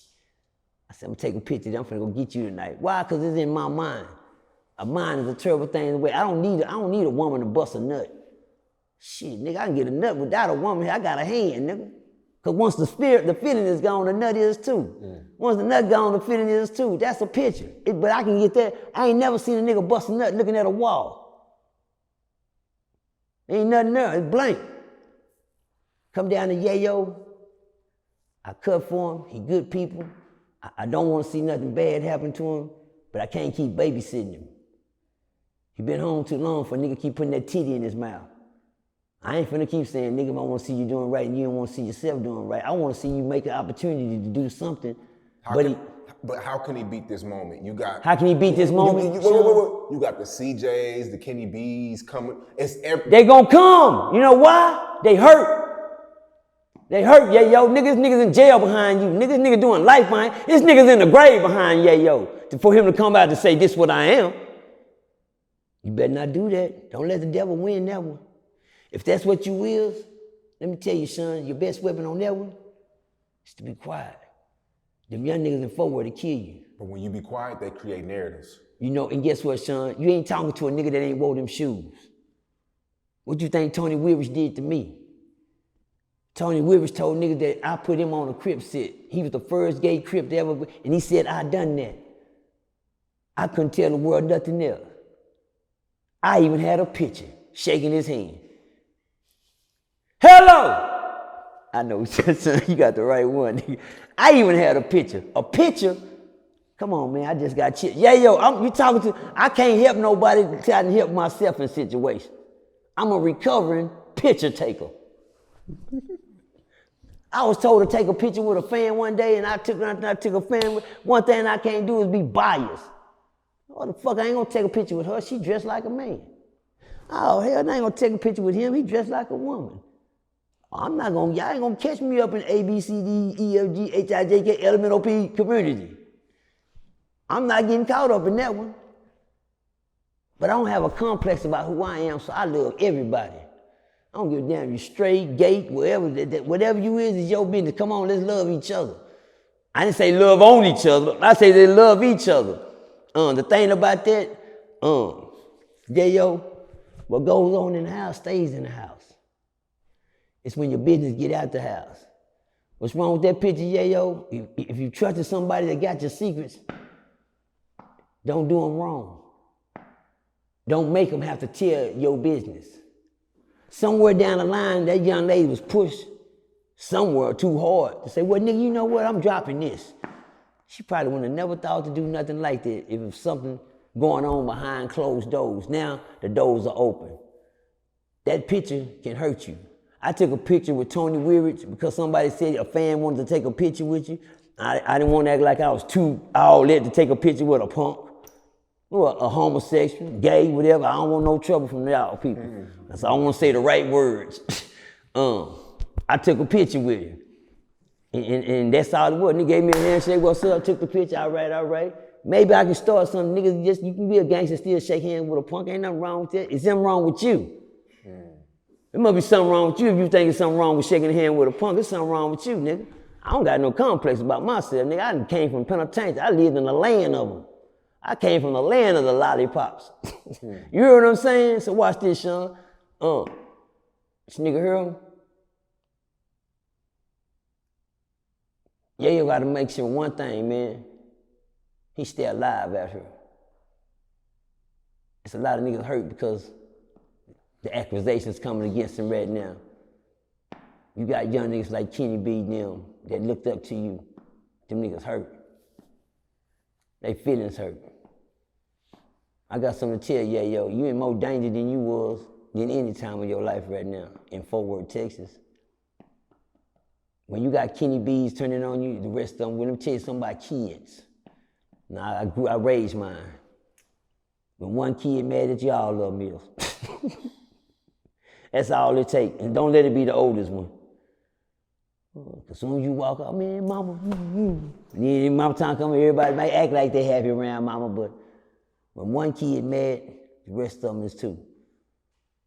And what they mad at, they mad because mama doing shit she ain't got no business. Why? She out there prostituting, shaking her ass and shit.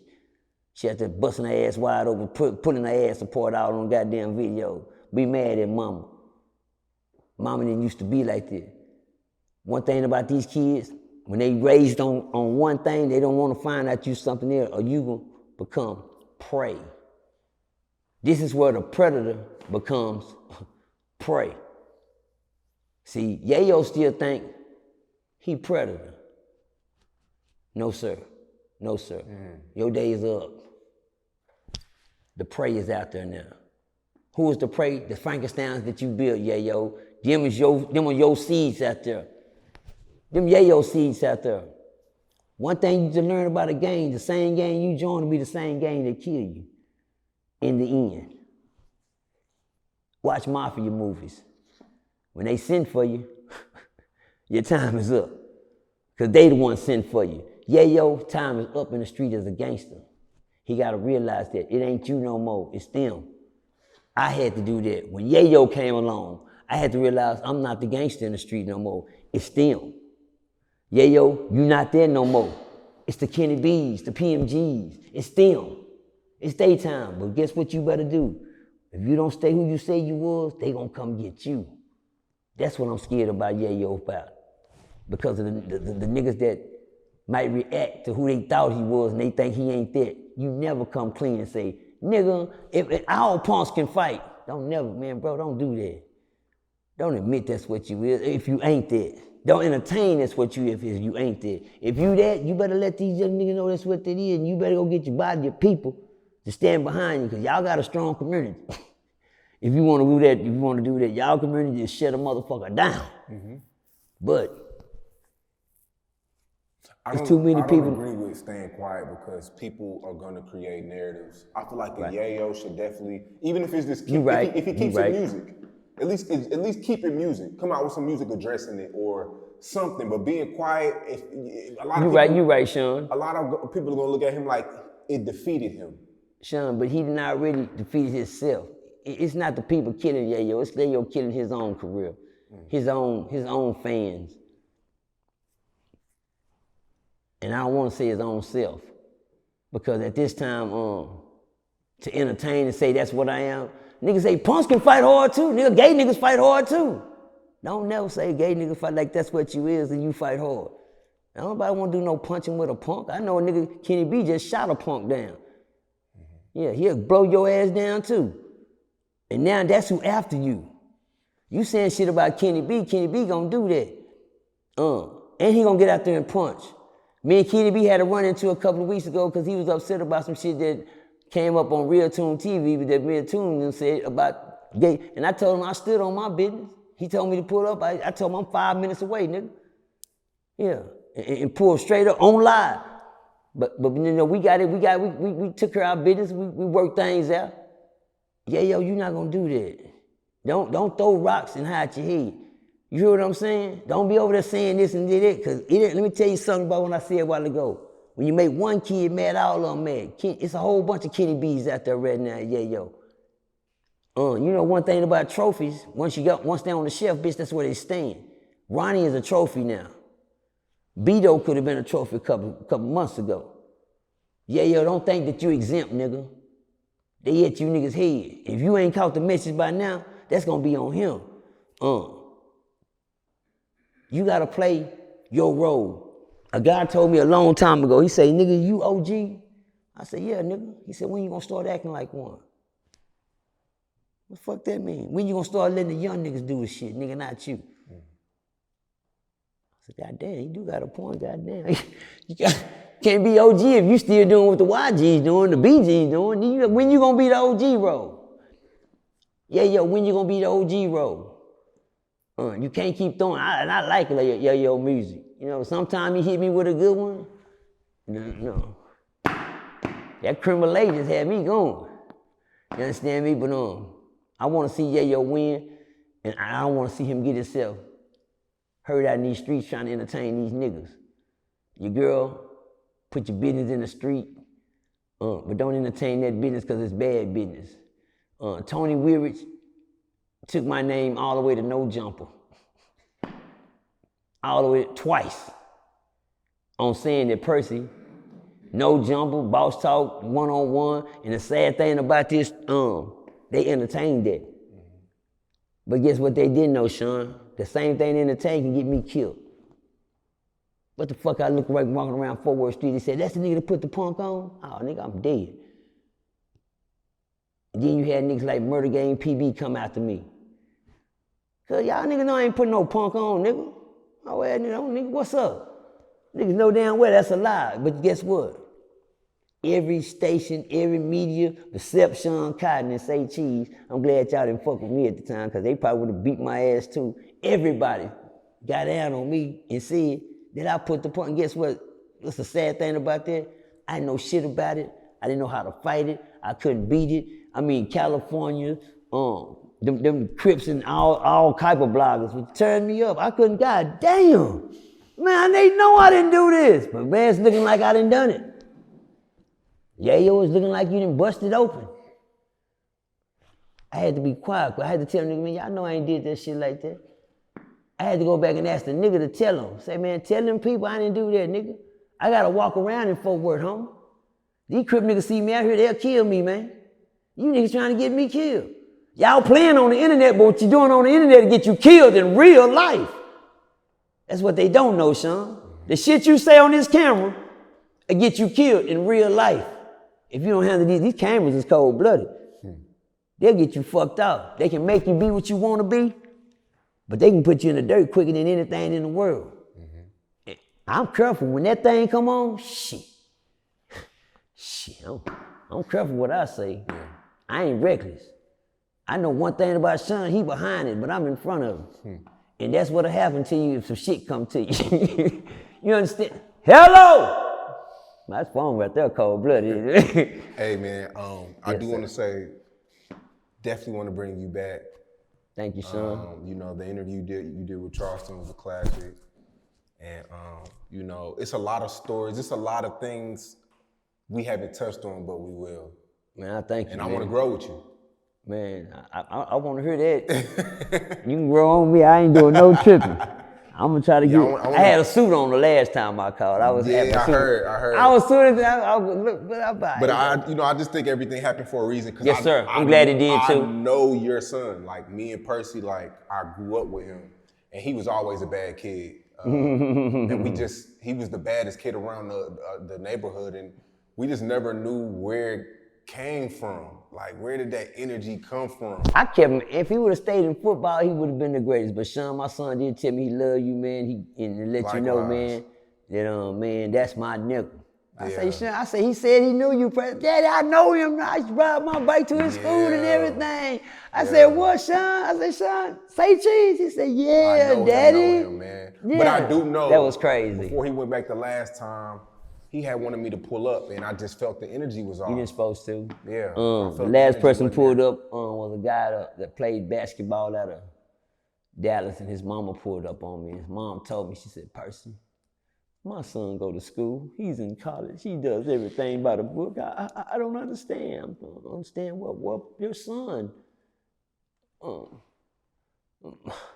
My son got shot trying to rob somebody with your son. I said, okay. So, your son was trying to rob somebody, right? Okay, well, that was a choice he made to do with my son.